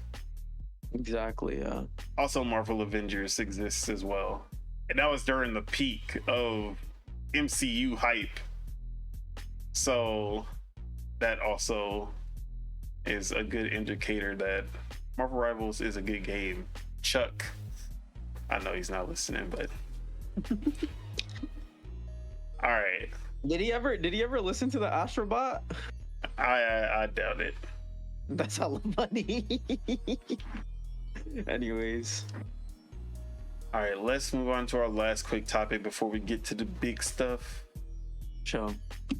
Avowed, my most anticipated game of the month, is a great game, but there's always been one controversy that has kind of followed it since an interview that kind of put a sour taste in some people's mouth, where one of the developers said that the game would be or is 30 frames per second, and that it didn't really need to be higher than 30 FPS, if I'm remembering correctly. I don't remember the full quote, but it was along the lines of, yeah, it's 30 FPS and it really doesn't need to be higher than that, or along those lines. Yeah, or it's like, or that's like their baseline, Yeah. like they're good with that or something like that. And then Harry Patel did kind of try to throw in, well, we are still working on the performance options, and that will be something that's the like other options will be something that is gonna be looked into closer to launch. Yeah. So there was always room, at least my interpretation was that, oh well, yeah, they're right now all the demos that are being played are 30 FPS on Series X, but once we get closer to launch, they will actually implement the 60 FPS options or whatever other options that there are. Mm-hmm. So that's how I always saw it. But Sure. doom and gloomers, you know, I'm a very optimistic person. So, but the doom and gloomers were, and I can't fault them for this time, because Xbox has launched an alarming amount of games at 30 FPS this generation, even games that no one would ever expect to be 30 FPS, like say Redfall. So I can understand why there are people who saw that Avowed wasn't 30 FPS right off the rip and were probably just like, yep, it's gonna be 30 FPS at launch. But we did get confirmation from somebody who was actually reviewing Avowed, Okay. and they probably shouldn't have gave the confirmation, but they did. Yeah. Or sorry, previewing. I shouldn't say reviewing. Two different things. So yeah, someone reviewing or previewing Avowed did come out and say, hey, there are options for 60 FPS, 40 FPS, and 30 FPS on Xbox Series X. Let's And go. on the Xbox Series S, you have the option of 40 FPS and 30 FPS. Let's go. So not fully 60 on the Series S, but 40 FPS is a great happy medium between the two, honestly. Mm-hmm. But if words of a, oh my God, I did not mean to do that. Oh my God, stop. Okay, hold on. All right. What happened? My Windows started resizing on accident, and no. messed up the layout. Oh no. All right, we're good. But if the words of a random stranger on the internet is not enough for you, MinMax actually had a rapid fire interview with Carrie Patel, director of Avowed, and she actually said up to 60 FPS on Series X during the interview. So now we have official confirmation that there is the 60 FPS mode on Series X. Hell yeah. Now, as someone who's going to be playing on PC, this never concerned me in the slightest, but Yeah. it's good to see for the Xbox only fans. OnlyFans. But yeah, how are we feeling? Getting the confirmation that this is indeed a 60 FPS title. Yeah, I wasn't originally going to download Avowed on the console, but after getting that, I for sure am now. I'll have it on both, on the PC and the Xbox, so I can have it outside and I can have it here. But yeah, no, that's awesome. I love that they have all three. At least they have options for all three. We'll see if they actually targets it, but or it hits it. But I like that it's 30, 40, and 60. That should honestly be a baseline going forward. But because if the game can't hit 60, at least it has that 40 option, you know. Yeah. Yeah, no, this is awesome, man. I like to see that. Yeah, I actually probably will play this on this console just because of how colorful it is. Mm-hmm. I think I'll want to play it on my HDR OLED. might be popping. My OLED with the HDR, I think that'll be sick to play. Absolutely. It's been a while since I sat back and played a game on my TV, so yeah, I might have to do that for sure. But yeah, this is just more exciting news, more good news for Avowed. And have you listened to the Min-Max rapid fire interview? It's a really good watch. I highly recommend, because it's pretty funny, the interview as a whole, but also he has some really good questions, and Kerry Patel gives some really good answers that just made me even more excited about the game. Okay. Yeah, I'm already super hyped for it.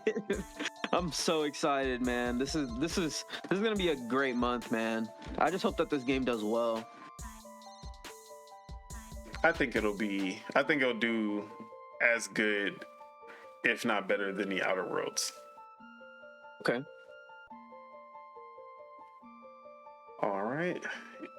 With that, let's get into the big stuff, the big boys. Let's see what we got on the menu. All right, shit. I'm always just clicking stuff that I don't have any business clicking. My mouse is too sensitive, so I'll be overshooting. All right, let's talk about it. It's time. We've talked about games going to Xbox games going to PlayStation for a while, and we've come to terms with it. I believe it is what it is at this point. But it's different when one of the big three has finally made the announcement. And that is exactly what happened, because Forza Horizon 5 has officially been announced for PlayStation 5 with a random tweet on a random what was it, Thursday, Friday? Yeah. Just out of the blue, just hey, Forza Horizon, and it was Playground's Twitter that announced it. Just hey, Forza Horizon 5 is gonna be coming to PS5 in the spring. Wishlist it now. Tell your friends, all Xbox players. Tell your PS5 friends to wishlist Forza Horizon 5 on PlayStation. That's a little funny. So yeah, so I've come to terms with Xbox's multi-platform strategy, but it still hurt to see big Forza, the shake. Yeah, the Neapolitan shake. We had the Big Mac fries and shake. And now the shake is going over to Burger King. So it's how do I feel? Still feel I will never feel good about this. I accept it, I understand it, but I'll never feel good about this strategy. Yeah, I'm in the same boat. Like it is like we say it is what it is, but that's not like a good like a happy it is what it is. And we talked about Xbox being number one last week, number one publisher in the world. And a lot of people were like, well, now you see why Xbox is doing this. This is the results of them putting their games on PlayStation. No, it's not. Yeah, that's bullshit. That is the result of Call of Duty and Call of Duty alone. Well, I guess Minecraft and Minecraft as well. I guess you can also Overwatch still has a pretty strong base as well. Mm-hmm. But we always said, oh yeah, you could keep everything else exclusive except for those big live service games, like the generational live service games such as a Call of Duty, such as a Overwatch, Minecraft. Those type of games, yes, they belong on everything. But your results as far as like Xbox would still be number one if they never ported Sea of Thieves, Grounded, Hi-Fi Rush, and Pentiment to other consoles. They would still be number one. Well, actually, Indiana Jones still hasn't even come to PlayStation 5, so it had nothing to do with them becoming number one last in December. Yeah. But they'll still be number one this year, even if they didn't port Indiana Jones, Doom of the Dark Ages, and Outer Worlds 2 to PS5. Yeah. Mm-hmm. And now Forza Horizon 5. They didn't need this to be number one. It's extra money for sure, but that extra money that they're making could have went towards enticing people to the Xbox ecosystem, or at least keeping the current Xbox ecosystem thriving. Because maybe Xbox will never be able to bring 80 to 100 million like a PlayStation could. But now it seems like they're having a hard time even keeping that 30 to 40 million, or it was 45 million that they had of Xbox One players. So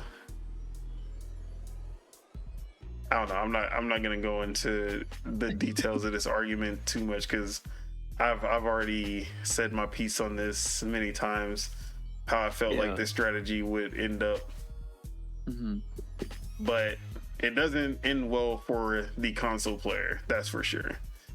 This strategy does not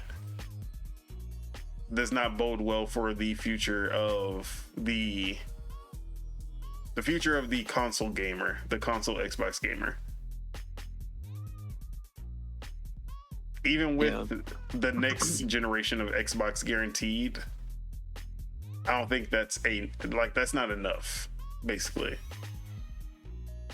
I don't think that we'll see such a significant improvement of console sales on that next one. Now Phil Spencer did say some tidbits about the strategy that they're going for with the next console, working on innovative controller, innovative mobility, and innovative software. I can't remember the other one, but those were like the three pillars. It was innovative controller, innovative hardware. Was that what innovative hardware and innovative or mobility, which obviously was referencing the portable.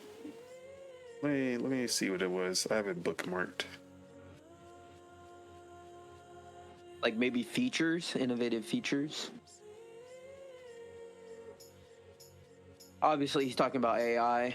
We know what he's talking about. Where is it? Okay. Okay, it was innovative controller, innovative power, innovative mobility. Okay. I mean, you can still throw AI into innovative power as well. Yeah, for sure. So yeah, those are the three pillars. Now, do you think that Xbox could pull off a piece of hardware that was so innovative that the lack of exclusive software wouldn't matter? I mean, if the hardware is priced at the right price point and it is really as good as they say it is, then yeah, I could see it happening because, and if it comes out before their competition, I think that's really the main caveat here. I don't even think it's games. I just think it's I don't know, like. We know people will buy PlayStations just based off of brand recognition. It's not even games or any of that. And Xbox doesn't really have that cachet, but I think gamers still do like new tech regardless. Maybe not like obviously casuals, but like there is always going to be a hardcore market of like early adopters and stuff. So I think if it's good enough, if it has, if it has the features that we all want, which is obviously just higher resolution, higher frames, more multiplayer. Do we really want to go higher than 4K 60? I think 4K 60 is already good enough. I don't think they hit that though. Like well, yeah, internal they don't hit it resolutions consistently, but yeah, the internal resolutions are still like around 1080p, 1440p. Meh. So. Do we need it to be internally 4K if AI upscaling will get the job done to make it look and feel like 4K 60? Yeah, no, I think obviously it's gonna be AI, like, because even with DLSS, it's like DLSS balanced is like what 1080p or 1440p upscaled to 4K, right? I really just think it's if the AI upscaling is really good enough, then yeah. I mean, I'm gonna be there, whatever that is with whatever hardware. I like new hardware, and I'm gonna be there regardless. More excited for their handheld though, for sure. Just see what it is, but I love having a console.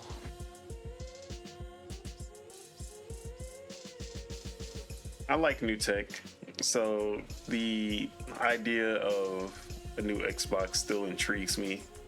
Absolutely. But I don't know. Would I be there day one like I was for the Series X or the PS5? I mean, there's not going to be a PS6, so I don't really need to worry about getting excited for that. But I don't know, man. If they say there's a 7800 X3D in that bitch, I'm there, bro. I'm there day one. Yeah, that does nothing for me. They need to do something on the level of quick resume that'll get me there. Yeah. So yeah, I need something a little bit more enticing than just, oh, it's more powerful and it hits the resolutions and frame rates better. Okay, the game still look the same though. The game still, like, we're gonna see even more diminishing returns than going from the Xbox One to the PS5 and Series X.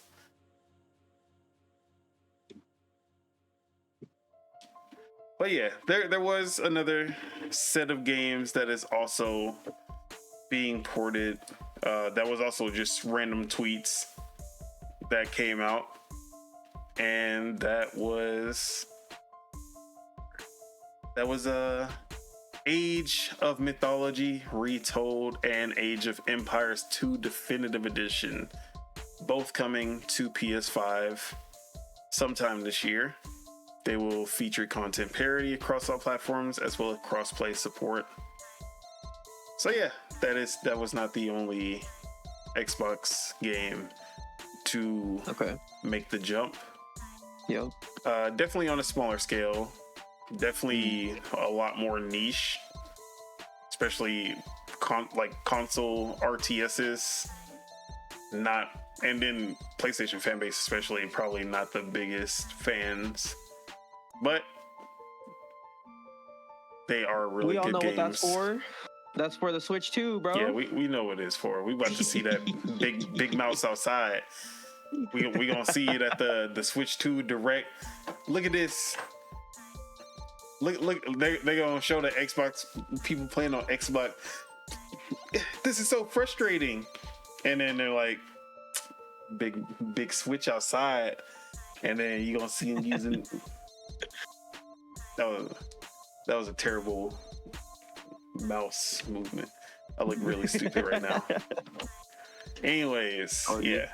And these are definitely, they announced them for the PS5 just to get out the way, but we know big Switch 2 outside. That's who it's really for. That mouse on the Switch 2 about to go hand in hand with this. It's about to be the best console experience for these games. I guess you can technically use the DualSense touchpad as a mouse too. Little mouse pad. Yeah, I don't think that they would do that. Maybe though. I think they'll use it, but okay. Will it be as good as big Switch 2 mouse outside? No, not even close. Yeah, but yeah. Okay. Like, if let me see. I wouldn't mind most of Xbox's games going over, as long as, like, if we could have kept Doom, Indiana Jones, Outer Worlds 2, but like Age of Mythology, Age of Empires goes, the Grounded, Pentiment, Sea of Thieves, they can go. Nah, I think I would have kept Grounded also. But let me see. As far as upcoming games, Towerborn, you can go ahead, go everywhere. PS5, Switch 2, you can go everywhere. The burgers, fries, and shakes can't go nowhere. Y'all gotta stay. You guys want a Big Mac? You guys gotta go to McDonald's. If that's factual. So I would even be okay with a South of Midnight going. A South of Midnight definitely seems like the type of game. Hellblade 2 for sure. I guess that can go. It's the big games that I feel like could be synonymous with the Xbox brand, especially like Indie and Outer Worlds 2, and obviously Doom: The Dark Ages. Like the shooters, RPGs, that is that's synonymous with Xbox. I think those should be the ones that stay. But it is what it is. Yeah. You know what Drake's album is called? Have you seen what it's called? Nah.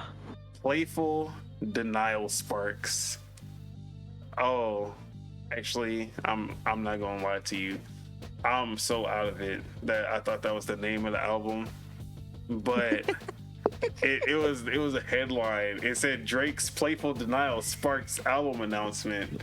That's hella funny. But I was like, the album is called Playful Denial Sparks. Yeah. Bro. It's all good, bro. It's all good. Don't even worry about it. It's over for me. You just need some games, bro. You just need to play some games.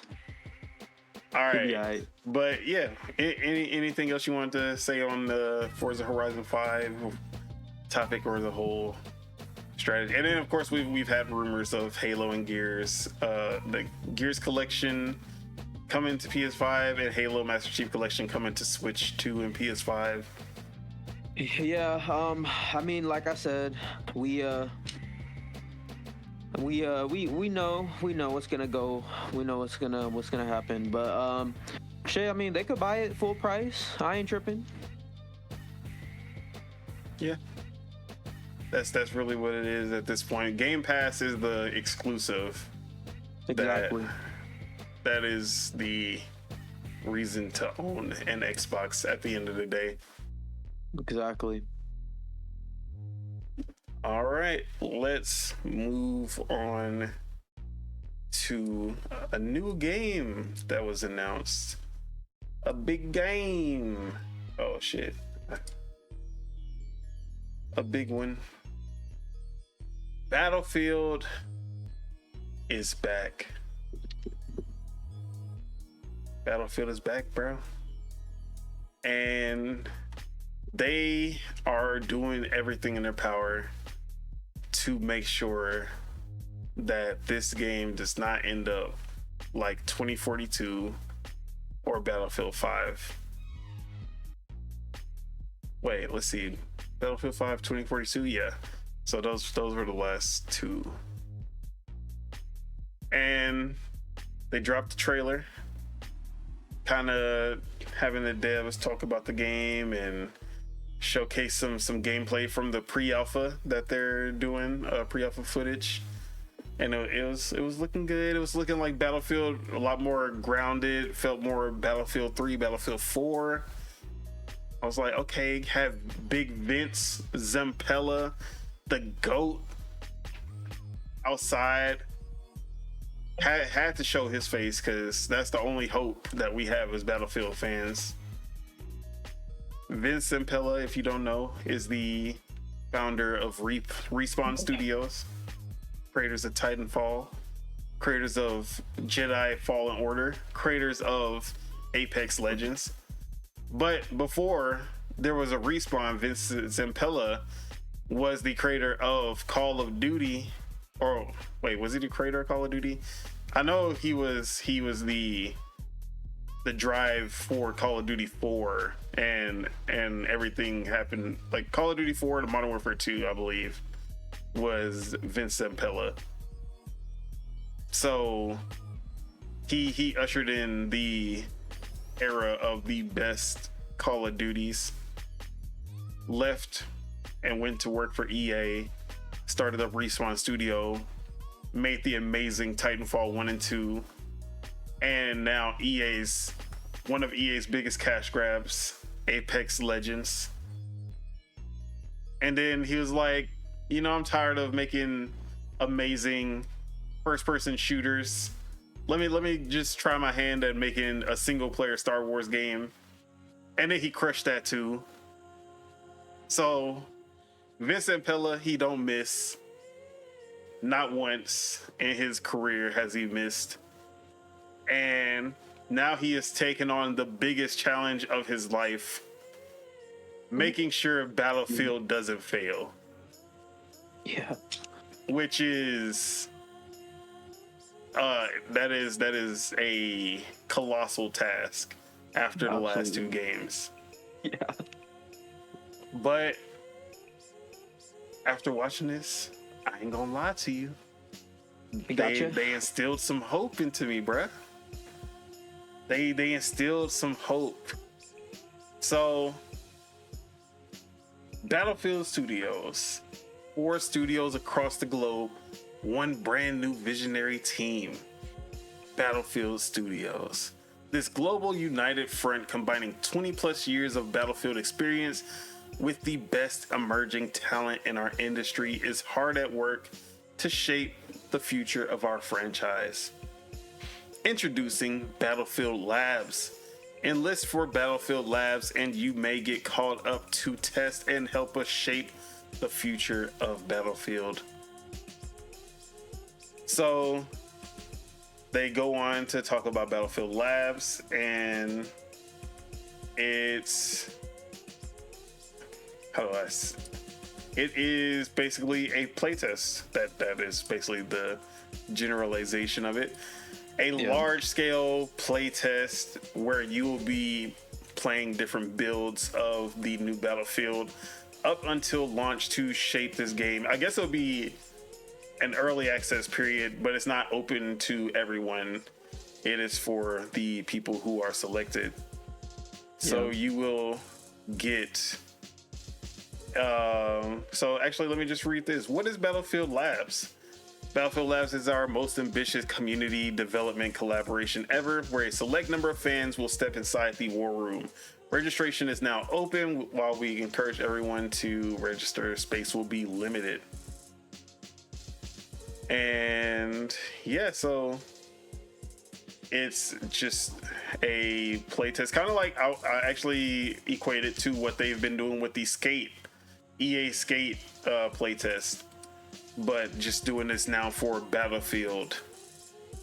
And I think the Skate one has done a lot of good for that game, so I'm hoping that we'll see the same results for Battlefield, which we actually don't know the name of, whatever the next Battlefield is. Yeah. So we do have a somewhat of a release date. It will be, according to EA CEO, it will be released before April 1st, 2026, which is their end of the fiscal year next year. Okay. So at least within somewhat of a year, a little bit over a year, we'll be seeing this Battlefield game. Okay. Now, I will say, for a playtest like this, I don't like Skate did it right, because Skate the playtest for Skate was like 3 years. They started like 3 years ago. It's 2 to 3 years ago. But that's how a playtest should be. It shouldn't be when the game is almost finished. The playtest should be when the game is still early. That's how you really, like, the players can really shape the game. Yeah. Just like Baldur's Gate 3 was in early access for 4 years. That's why Baldur's Gate 3 was the beloved Baldur's Gate 3. So, yeah. Like, when I first played Baldur's Gate 3, Act 1, like, you couldn't even finish Act 1 of the game. And I literally did not play anything past that, but then just seeing, like, how much they opened up, and even how much Act 1 changed from that beta, or not beta, but from the first early access. The early access, yeah. Like, that's how it should be. I hate when devs are like, oh, test our alpha so we can get some feedback on how to update our game, and then the game's release date is 3 months from now. Like, you are not in alpha 3 months from release of the game. Like, what the fuck are you talking about? Yeah. So yeah, but Battlefield, let me actually just get all the information that we learned out, and then we can talk about it. So, a small update regarding the Battlefield development studios following today's Battlefield Labs announcement. DICE is working on core multiplayer aspects, destruction systems, class play, squad play, vehicles, gadgets, and more. Motive is aiding in development of the single-player mission content and working on multiplayer maps. They're driving a cinematic experience. Ripple Effect is working on an all-new kind of experience that is really going to open Battlefield up to a whole group of new players.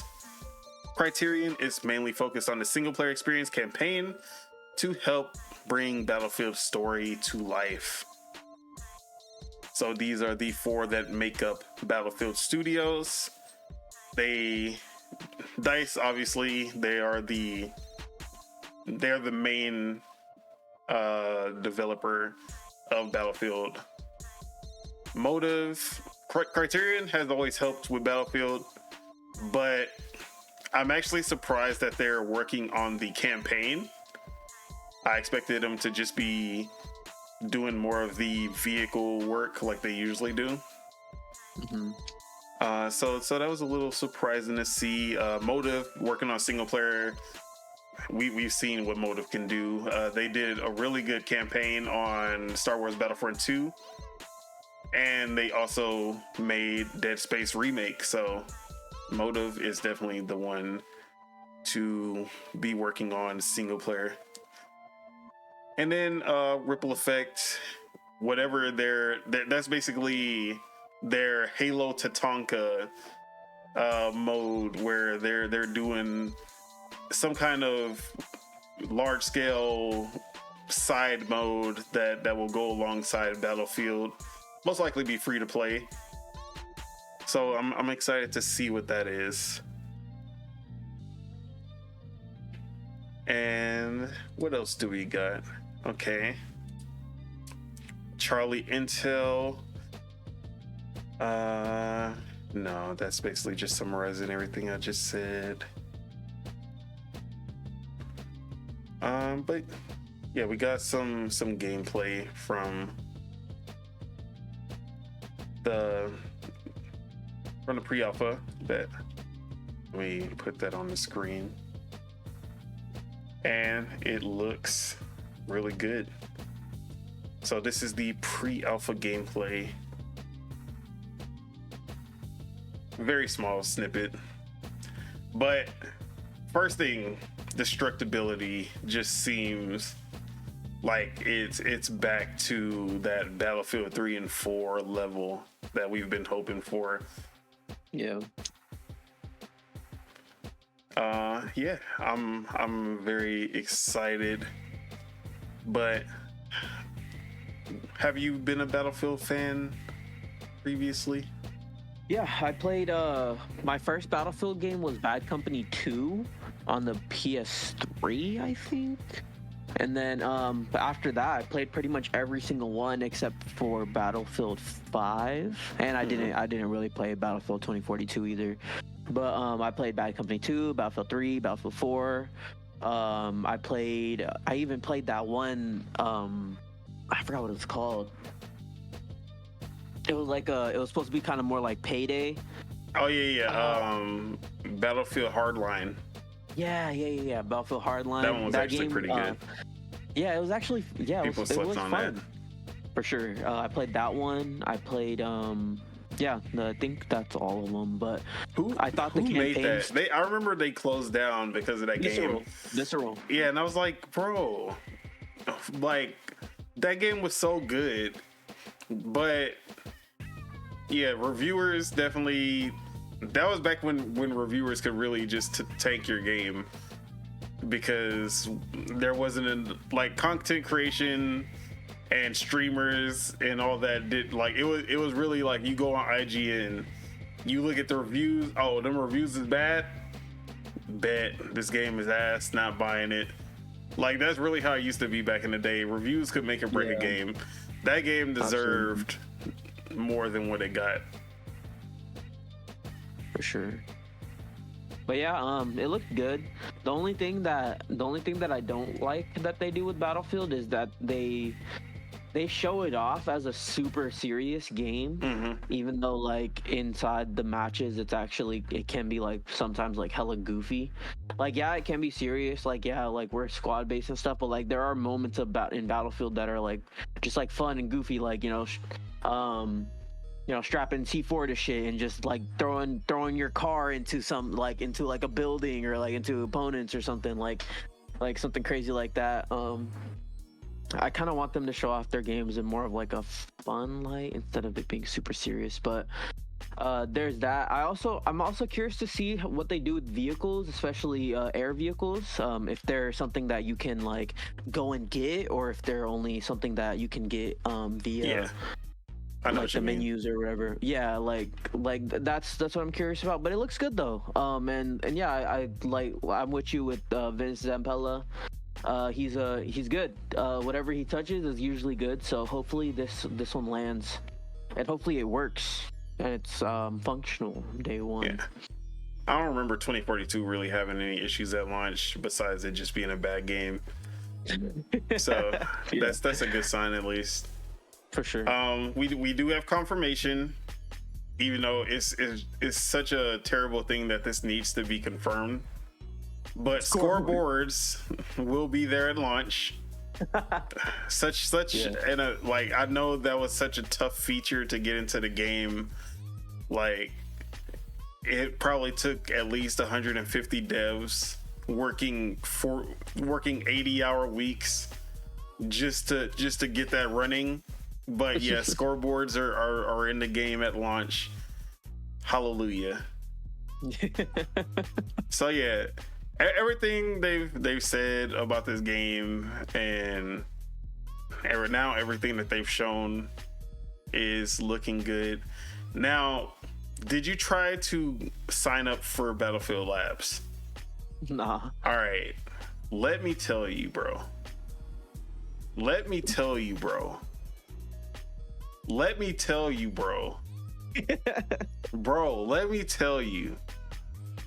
EA, DICE, Criterion, Motive, Ripple Effect, whoever was in charge of the Battlefield Lab signups, count your fucking days, okay? I tried to get in there. As soon as I saw the announcement, it was like 6:00 in the morning over here. Yeah. I was like, cool, it's looking good. Oh, Battlefield Labs, cool. I'll sign up. I'm already an EA playtester anyway. Yeah. All right, I go to the website. They put me in a queue. I'm like, oh, it's a queue. I am number 600,000 in line.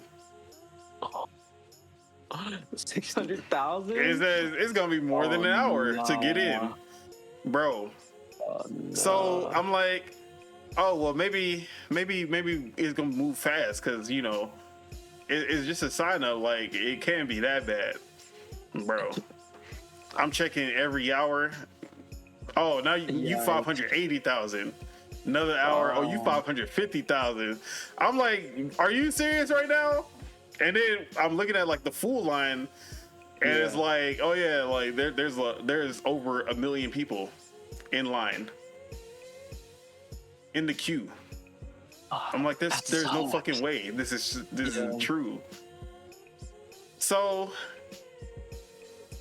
I'm like checking it periodically through the day. And when I say through the day, I mean like I've been working since 5 a.m. and then my shift is over.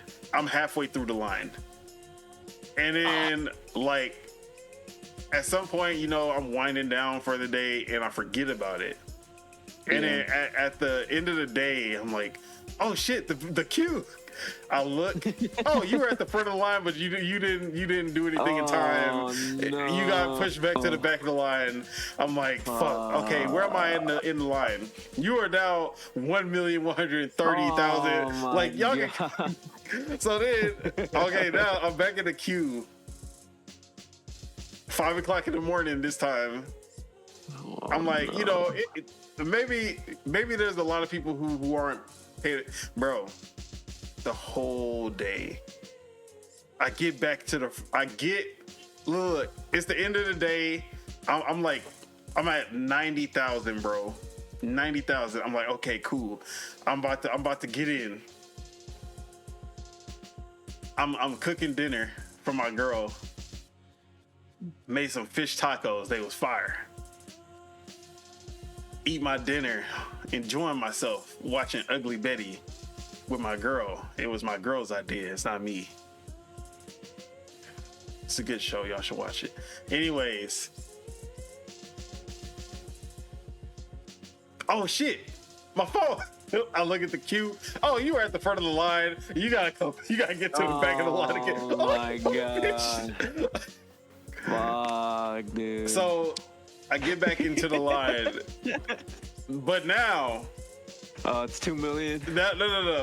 Now they're like, oh, it's only 20,000 people, and it's gonna take 14 minutes to get in. I'm like, oh my god, thank you. So I'm watching it. That 14 minutes was an hour, by the way, because that shit it was 14 minutes for like 30 minutes. But I finally got in, bro. It was literally a click yes or click no. Oh, no. Click yes or click no. Why the fuck did it take them this long? Why was this line taking so long if it was a click yes or click no?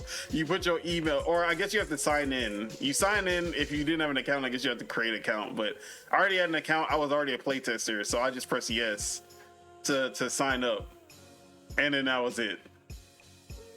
So yeah, that was fucking ridiculous. They were letting like 10 people in at a time, bro. There was no way that shit should have took that long. So yeah, But that just shows you how much interest there is for this Battlefield. Over 1 million just signing up for Battlefield Labs. Yeah. And I was like, sure. Maybe it's bots. But then I was like, why would bots be signing up for beta?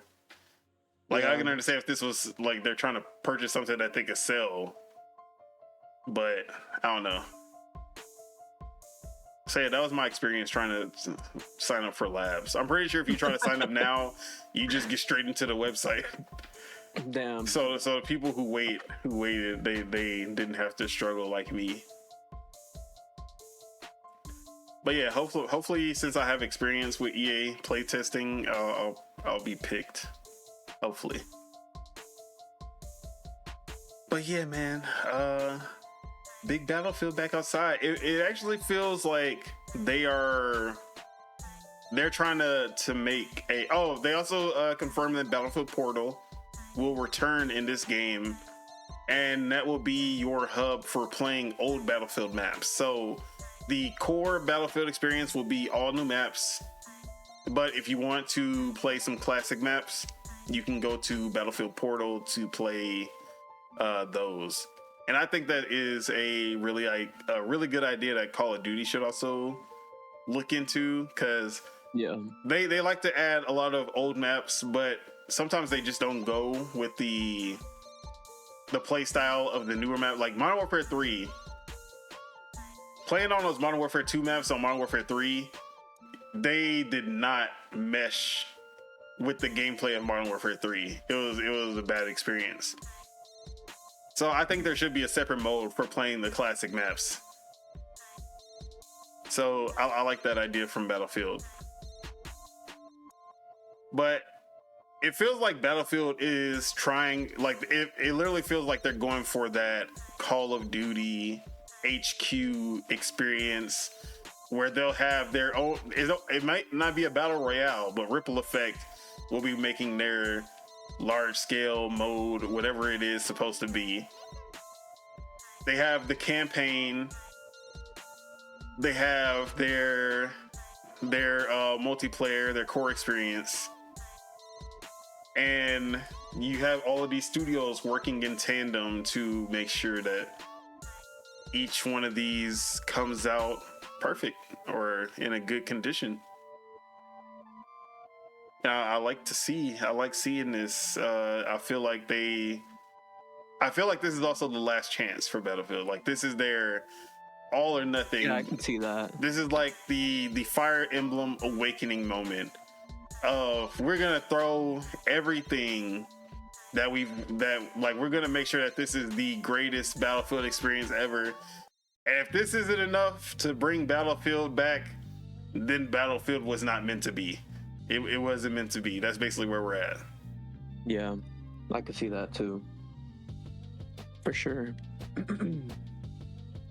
So yeah, anything else you wanted to add on Battlefield before we move on to the last topic? Nah, man, I'm excited. You know, I love Battlefield. I love the big, like, you know, squad-based action stuff. Like, we still need you know, we still need it. It's still relevant. It's still you know, hopefully they have some cool new modes in there too. You know, that'd be cool. But yeah, that big squad-based action, I'm there for it. All right, EA, Dice, you listening? You want to save Battlefield? At the gritty.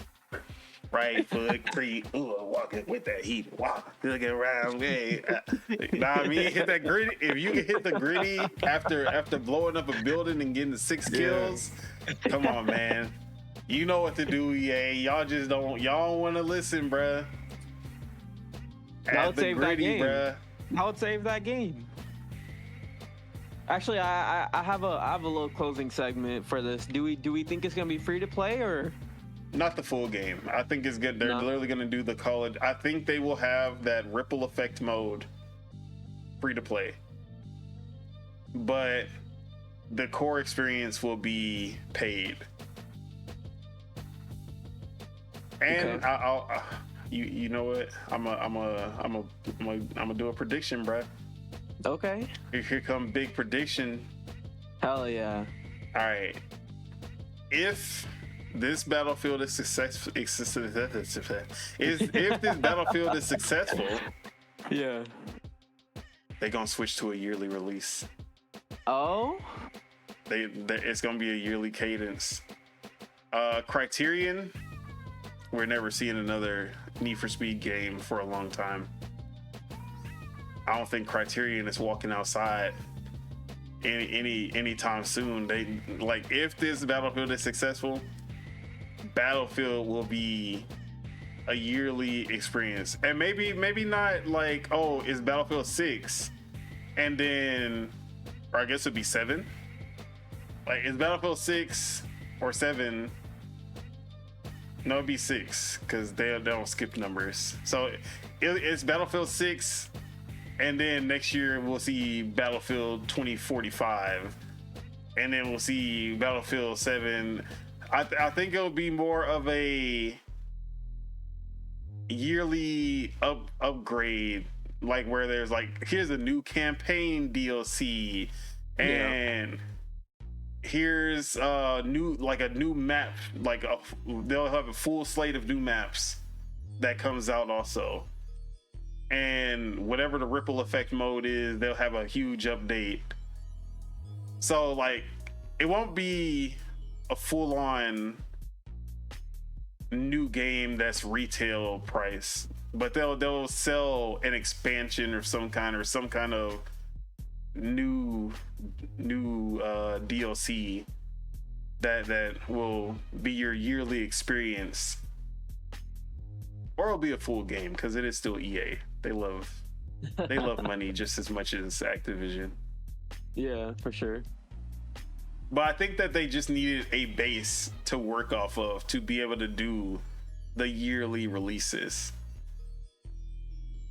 I think this might be it. I think so too. So yeah, that's my Battlefield prediction. Okay. Now, if the game does as bad as 2042, then I don't think we'll be seeing any of that. It's over. All right. If that's all, let's move on to the final topic, the finale. Who's that console? Da-da-da. It's Steam. I don't know what kind of sounds a Steam console would make, but it looks like Big Valve outside. Valve said, Big Gabe Newell. Yeah, Big Gabe Newell. He out there like, look at these guys. Look at these kids. You know, they don't respect us enough. We can really go out there and do big things in that market. Look at our Steam Deck. Even though it's barely selling over 10 million.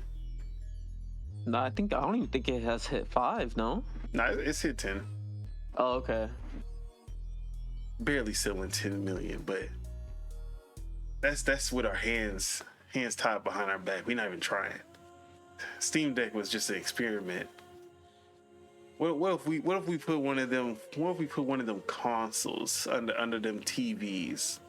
With big Steam library outside, with big picture mode, with all the Xbox games, with 70% of the PlayStation games, what would they do? What could they do? Nothing. They couldn't do nothing.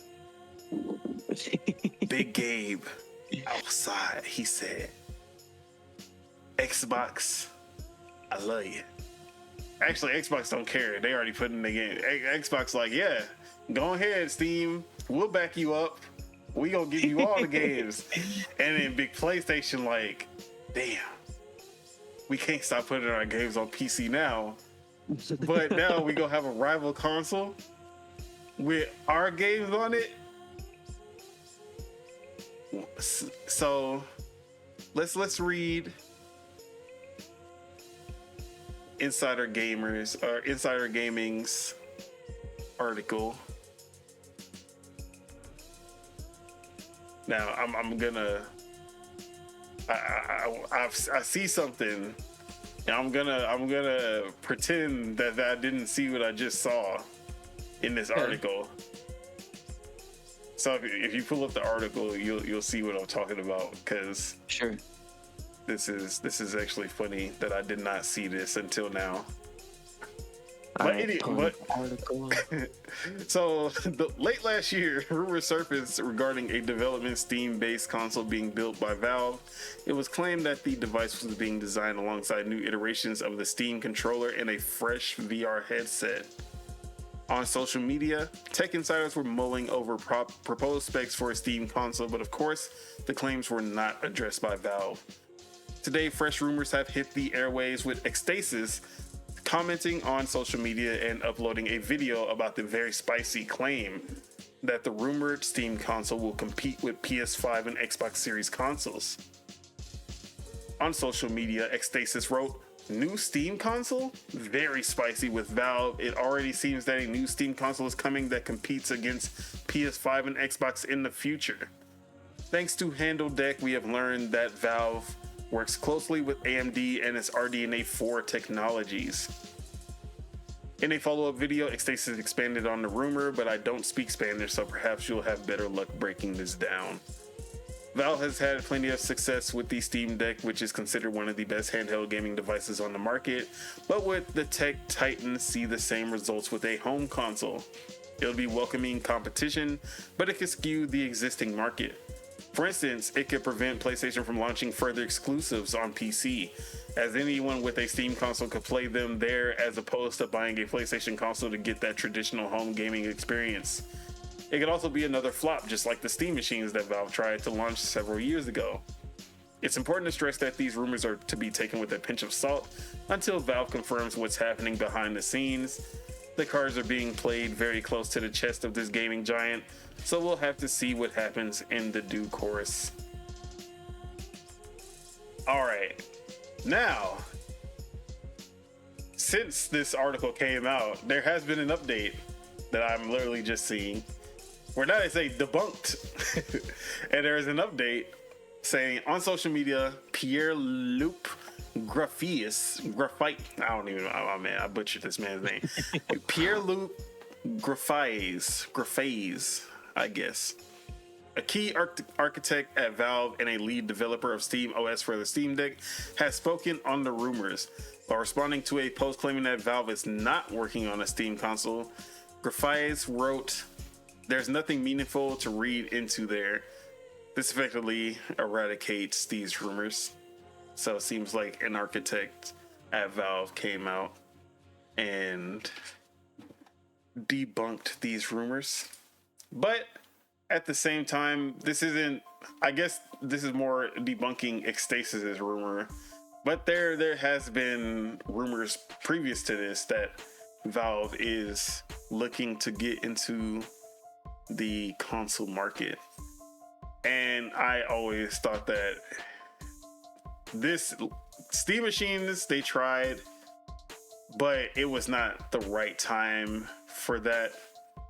And it was the way that they went about it, I don't think was the best, because of having different manufacturers make the Steam machines with different specs and different prices. And it was very confusing for most consumers when consoles should be the opposite. It shouldn't be confusing. So I never thought the Steam machines was a good idea, and it was just the wrong time, wrong place, wrong idea for that. But a Steam console, a singular or maybe a dual SKU Steam console in today's era with big Steam, the steamiest pile of games that you've ever seen, and you have PlayStation games, Xbox games, no Nintendo games. and it's on par with whatever the next gen PS6, Xbox, whatever. How will I mean, Xbox, they're not trying to compete. We've already seen that. But Sony wants to be number one in the console market. Yeah. How did they compete with their own games? Like, do they just remove all their games from Steam? I don't think so. I don't see them doing that. Yeah, I don't see them doing that. So how would they navigate that?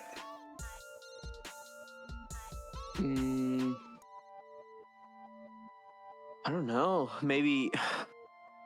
Well, I was gonna say they could wait even longer to port their games to Steam, but then they would have to also wait longer to port their games to Epic Games Store and all that. But damn, I don't know. I don't see them. Maybe they do their own PC launcher. That could be a workaround for sure.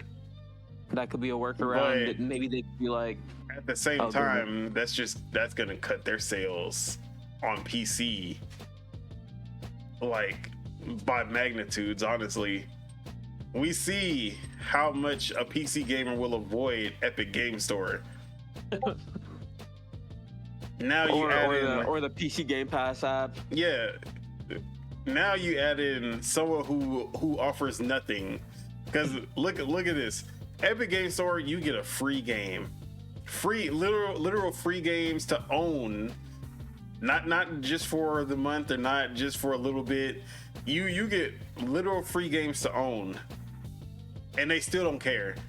They'll rather wait for the Steam sale and pay $14.99 for the game than go to Epic Game Store and get that game for free. Yeah. Then you have Game Pass giving you day one games to play. Big AAA games of the high quality, highly anticipated. They don't care. Some of them do. But there's definitely a lot of people who use PC Game Pass, obviously. But there's still a vast majority of Steam players who are still like, that's not enough for me. I would rather pay $70 on my big Steam than play that game for $1 free trial. So they're actually offering something of value to bring them to the Windows Store and to Epic Game Store. We know if PlayStation has a launcher, they not bringing anything to the table except y'all want to play our games, right? We got the games, right? Yeah. But that's not gonna be enough for them. So that PC launcher, they can launch that PC launcher for sure. What is that gonna do though? I don't think it's gonna do much. So yeah, the Steam console. Now, if this is true, because this is just a rumor, and we now with this, we really don't have any kind of substantial proof of Steam working on a console. Yeah, but the thought of a Steam console existing is enough to just shake the industry if it's even remotely true. Steam Deck, I think that won't, because it's still essentially a PC at the end of the day. Like, it's console like, but even then, the Switch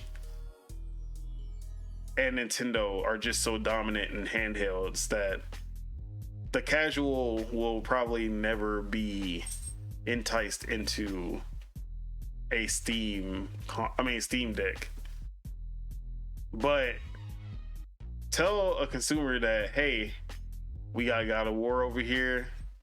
We got Halo over here. We got Little Horizon. We got big Forza Horizon. We got Starfield. We got Star Wars. We got Spider-Man. We got Avowed. We got Outer Worlds 2. We got everything y'all got over there is over here too. And then tell them we got them Steam sales. Oh, it's over. It's over. Steam sales on the console. Oh man, it's over. Yeah. So yeah, I think this would be a pretty big shakeup in the console market, which we really haven't seen in a long time, honestly. It's been the big three for so long. And we always talk about like Disney or Amazon, Apple jumping into the console market. But out of anybody, I think Steam would be the most poised to dominate. Absolutely. But yeah, you have any insight into what you think a Steam console? I mean, I would think it would just use the Steam OS. They basically have perfected their OS for a console-like experience. Their OS is really good for sure, and especially when you're using it on the Steam Deck, it's pretty good too. Yeah. But I don't see them doing. I love the Steam controller, and I want a Steam controller version 2 so bad. I hate that they discontinued it. Yeah, because it had like kind of like touchpads as analog sticks, they right? had gyro, touchpad. It had HD Rumble before the Switch came out. Mm-hmm. So it was ahead of its time, bro. And people looked at it and were like, that's disgusting. I don't even want to touch it. But if you have one, I still have mine. It's an amazing console for sure. Or sorry, controller. Awesome. Controller, yeah. I think whatever their next so I think that they will have like what the OEM stuff, like other manufacturers will make like machines that will have like Steam OS and all that. I think for their own stuff, I think they're just gonna focus more on the Steam Deck 2 being more of like a hybrid thing. Mm-hmm. Like you can already plug in the Steam Deck, but I think it'll be better in that aspect. And you think it'll come with a dock? Oh, that'd be sick. Honestly, I would like to see it. I would like to see at least maybe a SKU that has a dock as well, like an official one, and it's officially supported from Valve. But yeah, I would like to see them lean more into the hybrid stuff for sure. Not just a console, but the hybrid. Okay. Was there anything else you wanted to add before we wrap up the show? Big Gabe Newell, Half-Life 3 exclusive. Bruh, it's over. Half-Life 3 exclusively on. No, not you can't even play it on PC. Exclusively on Steam console. First off, the PC players are gonna be hurt. They gonna be crying, bruh. And then second off, Big Steve outside. Big Steve, they gonna have their Steam consoles. Hey, it's over, bro. Oh, how did I not think of this? Half-Life 3 exclusively on the Steam console. Oh, shit. It's a wrap. But yeah, with that is it. That is all we have for you guys today. Thank you for tuning in and to everybody leaving comments in the chat. We do appreciate your support. If you're not subscribed, wait, I'm already forgetting my shit. Make sure you hit that like because we love you guys and it helps us grow this channel. If you're not subscribed, make sure you hit that subscribe button so you can stay updated for when Dual-Wield is going live, premiering, whatever the fuck. Let's get on to the outros, goddammit. Subegos, always appreciate you for pulling up, for showing up to the show, talking games with your boy. Where can we find you? What you got going on? Absolutely. So, I got streams. Still streaming a lot. Still on the CFB grind, but I try to show as much of the games that I play on the streams as much as I can. So, twitch.tv/2bagels. Please check me out there. I'm close to getting 50. I'm at 41 followers, so yeah, check me out there. You see the highs and lows of gaming, you know. You see the defeats, you see the acceptance, you see everything. You see the victories, you see the plays, all that. It's amazing. It's an amazing thing. But yeah, check me out on Twitch, and I'll actually have some stuff written and stuff like that on BlogNet, so please check that out. I still gotta cover Windblown. I really want to give that game its light. People definitely it definitely is a game that deserves to be shown off. But yeah, that's really it for now. But yeah, that's it.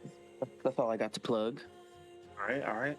As for myself, Otaku, you can find me on Twitter at PastaFeet F3ET. You can find me on twitch.tv/DonSolo SOLOW on Mondays and or Tuesdays. And then you can find me right here on YouTube, where not only do we do the Dual-Wield Gaming Podcast on Thursdays, but also Project Entitled Gaming Podcast every Saturday. A lot more hectic. Last week was something arguing with Chuck. I'm actually tired of arguing with Chuck, because ever since that Sunday, I've been arguing with Chuck every day this week. So I'm tired of him. But yeah, and let's see. Yeah, so Saturday, I believe I'm back to the 2:30 schedules on Saturday. Okay. So we'll see. Or I guess 12:30 over here. Yeah. 12:30 Pacific, 2:30 Central. But yeah, what am I playing? I'm about to finish Blade Chimera, hopefully today, and then I actually don't know what I'm gonna be playing after that. I don't know what I want to play next. Usually something grabs my attention before I even finish the game. So. Yeah. But yeah. With that, is there any final words you want to leave for the people? Tune into the streams, watch real players play real video games, you know. But yeah, you know, keep on drinking that water, hitting the gym, stuff like that. No doubt. And with that, let's get out of here. Peace out, everybody. Enjoy your day, your week, weekend, all that, life. Yeah. Oh, peace. Peace, love, tranquility.